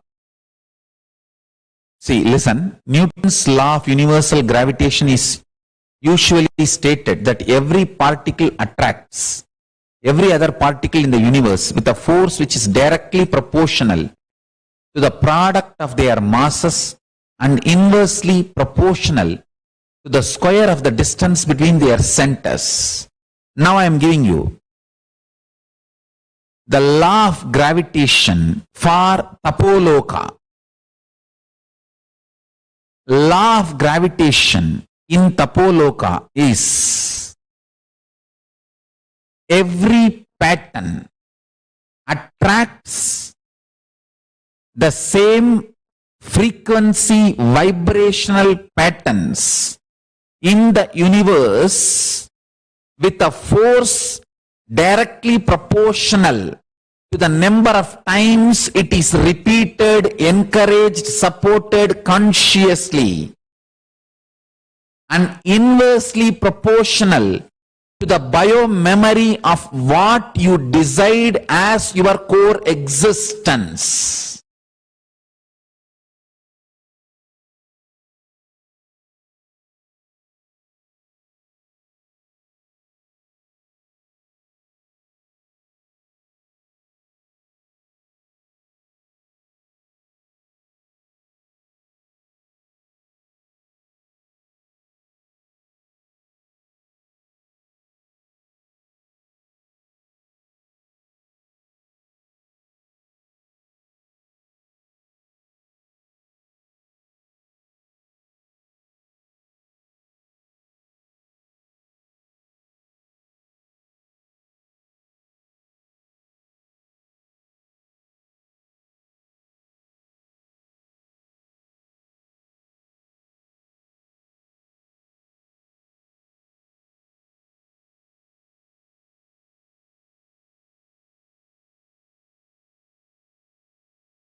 Each of us exists in Tapo Loka with the same form but a rishi body.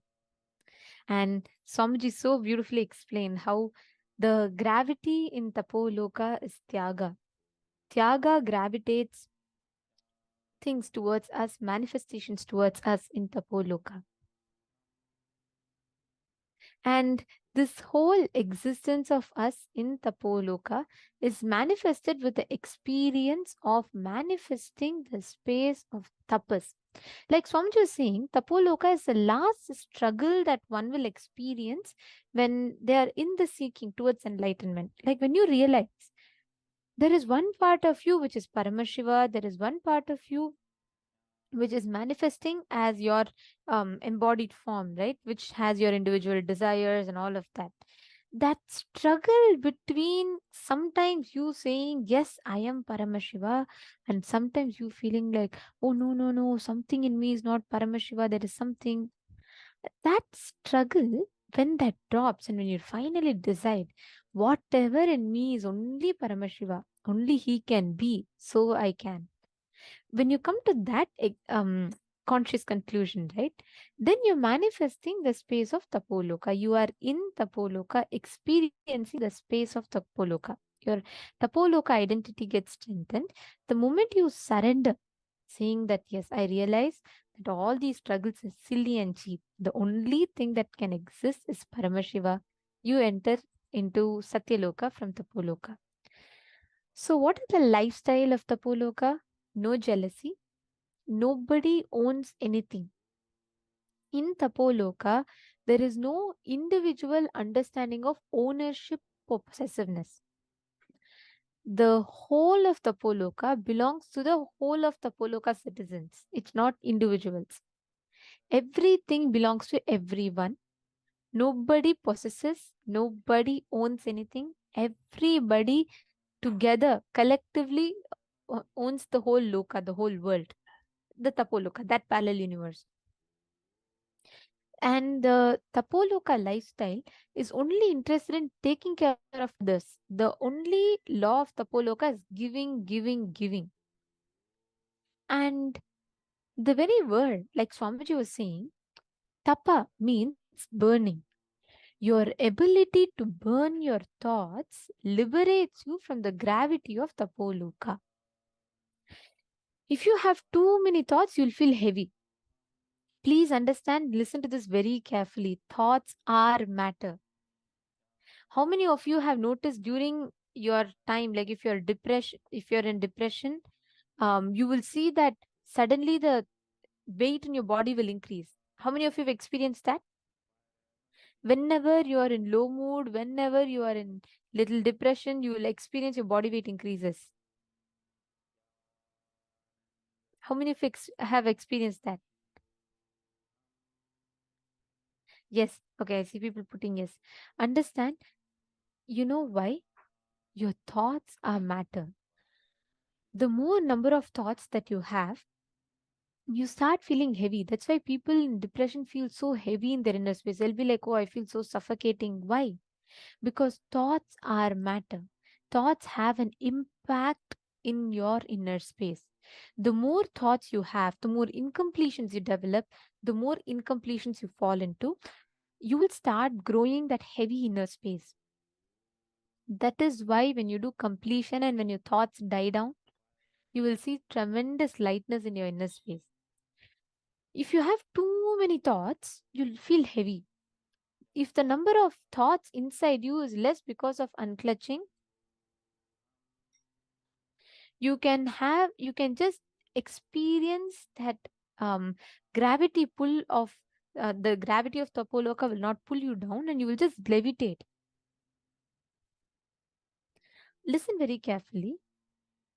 Unclutching is the key to experience Tapoloka.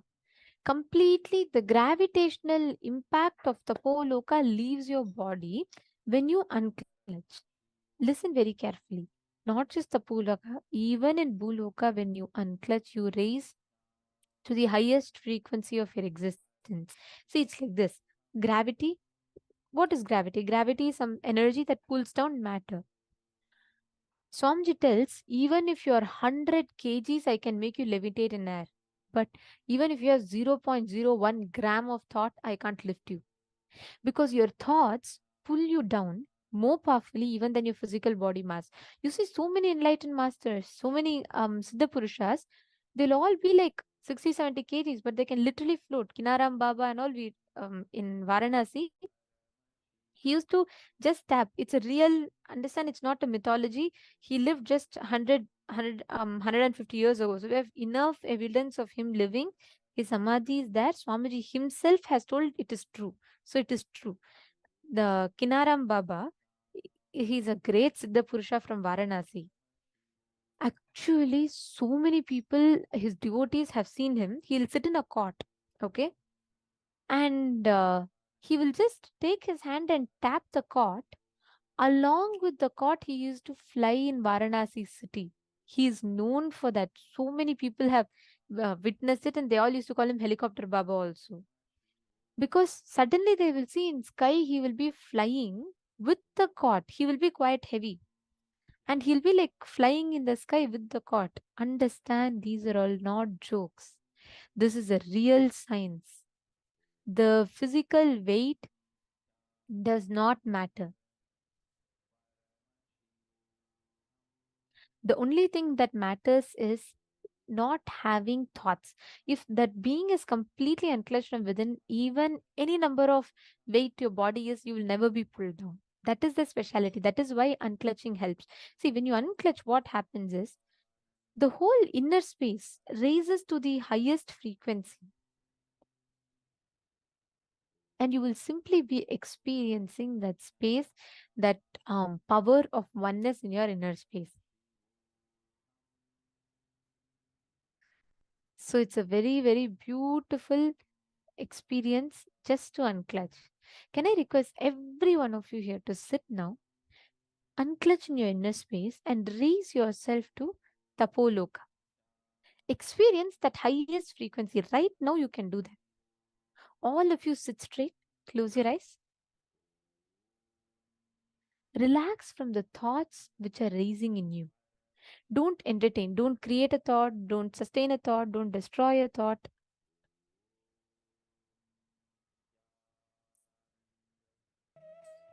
Just unclutch. Unclutch completely.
Just unclutch.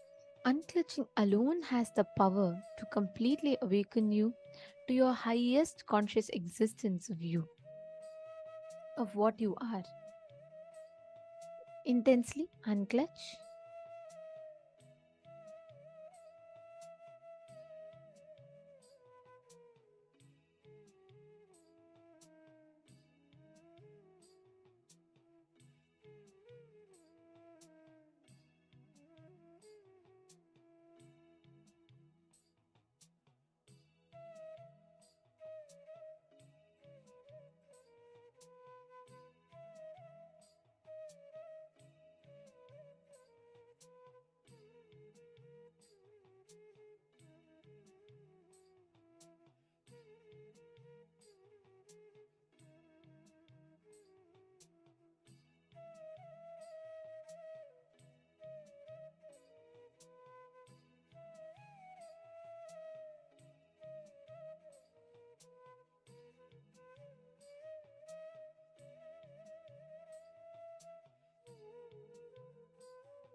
Slowly relax.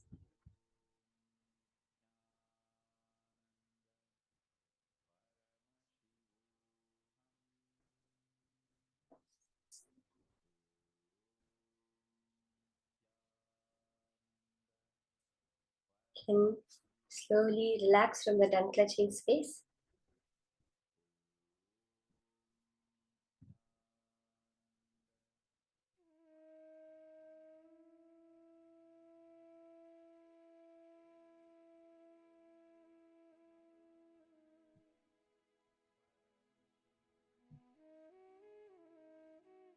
We are now going to be entering into the power manifestation session. It is the space of unclutching which manifests powers. Every day we experience it. In our deep sleep, we go to our deep sleep, we experience that space of thoughtlessness. We have no thoughts, we have no identity, we just are. Now, what we want to do is to manifest that space with our conscious will. Knowing I exist and being in the deep sleep. That's it. Every being in this world, no matter what their suffering may be, no matter what they may be going through, has that deep sleep. We never get up at 1 in the night and be like, oh my God, I still have to sleep for 3 more hours. No, we're so happy. Yes, 3 more hours of sleep. In the space of unclutching, samadhi, you can have that space of unclutching, of deep sleep, 24/7, even as you are interacting with the world. The key to it is understanding, is knowing, making it your cognition that it is Swamiji who is running your life. That is the tyaga. Swamiji says, when I tell you to do tyaga, when I tell you to give up something, I'm not telling you to give up anything you have. I am telling you to give up that which you don't have. All that fantasies, all the fears, all the reactions, that's all is tyaga. Tyaga is just deciding to be in the space of the present moment without constantly trying to grab something from the past or the future.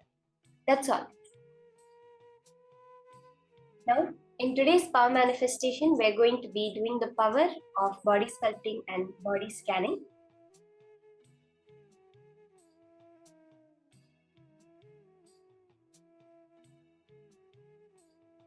Let us start with the pramanas for this power of body scanning.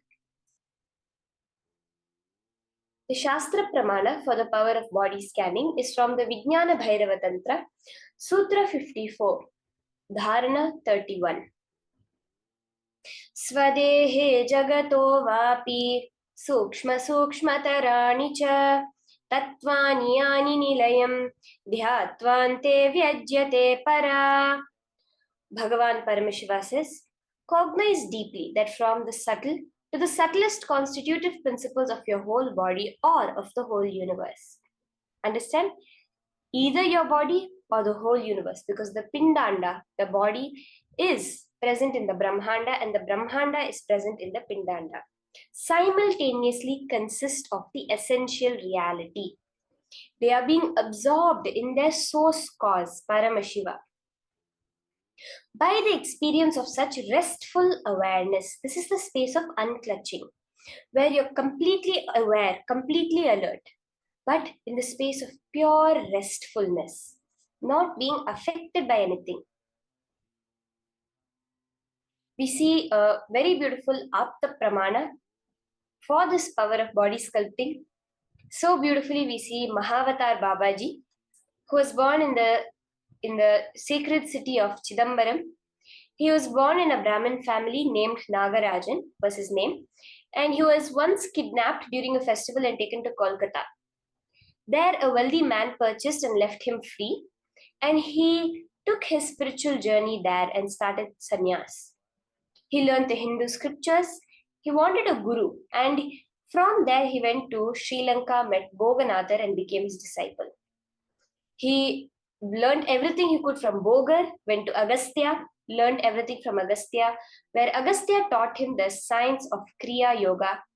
And then he went to Badrinath, and after 18 months of the strict tapas, as we heard, Tapo Loka, he ceased to age. His body ceased to age. We even see the life much more recently of Tatwale Baba, who is one of the people in the lineage of the Kashi Sarvajñapītam, handed over through Totapuri to Ramakrishna and furthermore to Hamsanandapuri, to Swamiji's gurus, to Swamiji himself. Tatwale Baba was lived to a very ripe age, past 80 to 100 years old, but his body looked completely young, like a 20-year-old. Literally, his body, the skin, the shine in his body, the whole way he was completely like a young teenage, young youth was his whole body, even at the very ripe age. So this is the power of body sculpting, of anti-aging, that is possible for all of us. It is a clear science. We even hear in modern science about the telomeres, right? So the telomere is a portion at the end of your DNA which gets cut off every time the DNA replicates.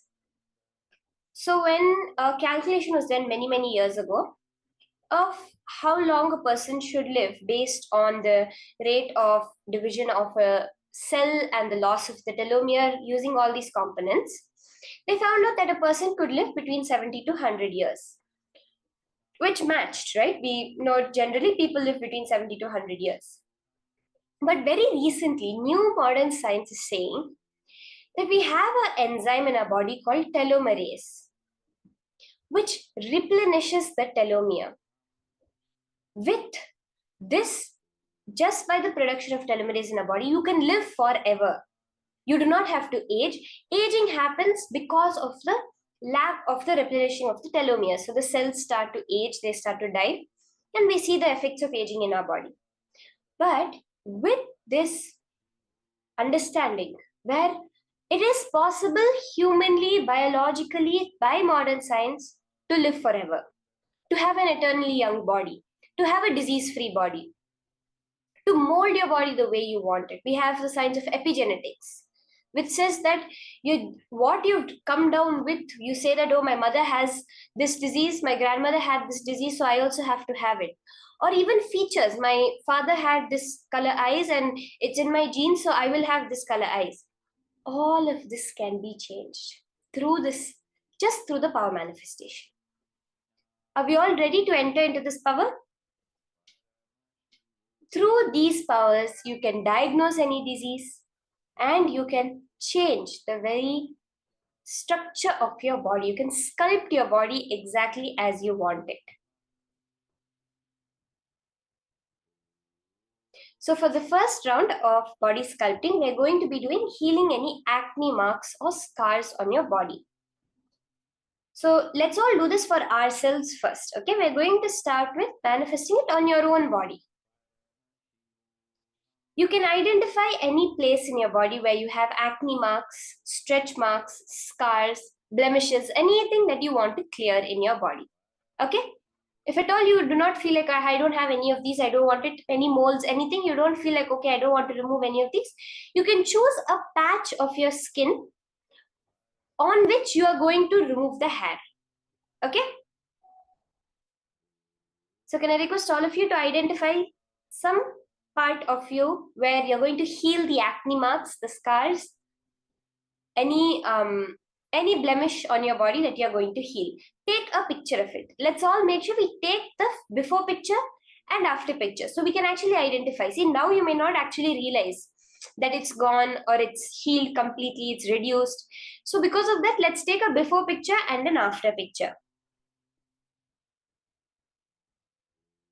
Yes, Ma Tatiana, you can do that also. Moving the mole, you can do that. You can remove the mole itself completely. Any moles, any birthmarks, scars, acne marks, everything, any blemish on your body, you can do in this round, Ma. So can we all confirm once we have taken the before picture?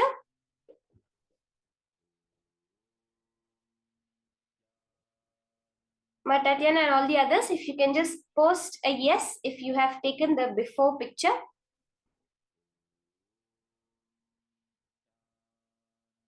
Okay, Ma Jayanti has said yes.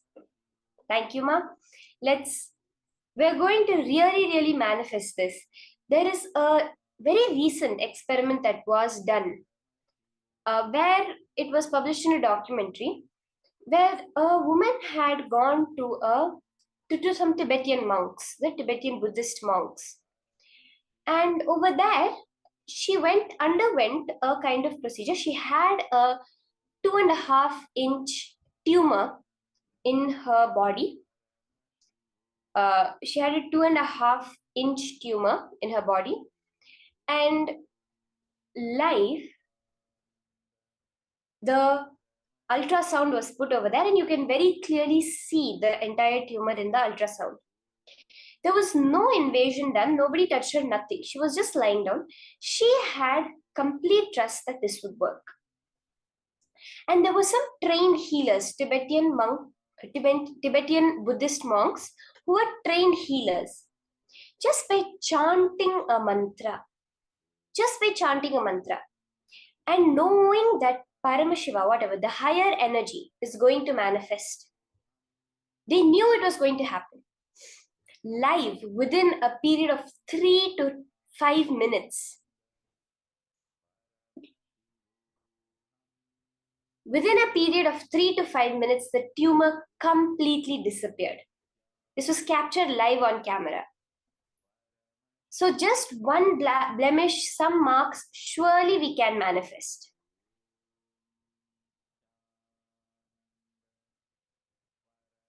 Okay, let's start. So sit straight, mark the place. You can close your eyes and bring your entire awareness on the place which you are manifesting.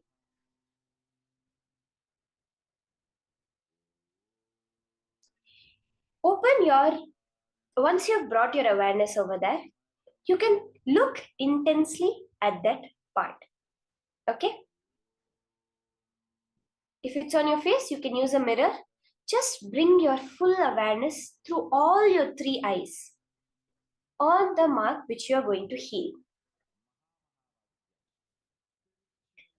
Make the intense sankalpa. Now, I am Paramashiva. What I say has to happen. Everything is just atoms when you look at it at the base.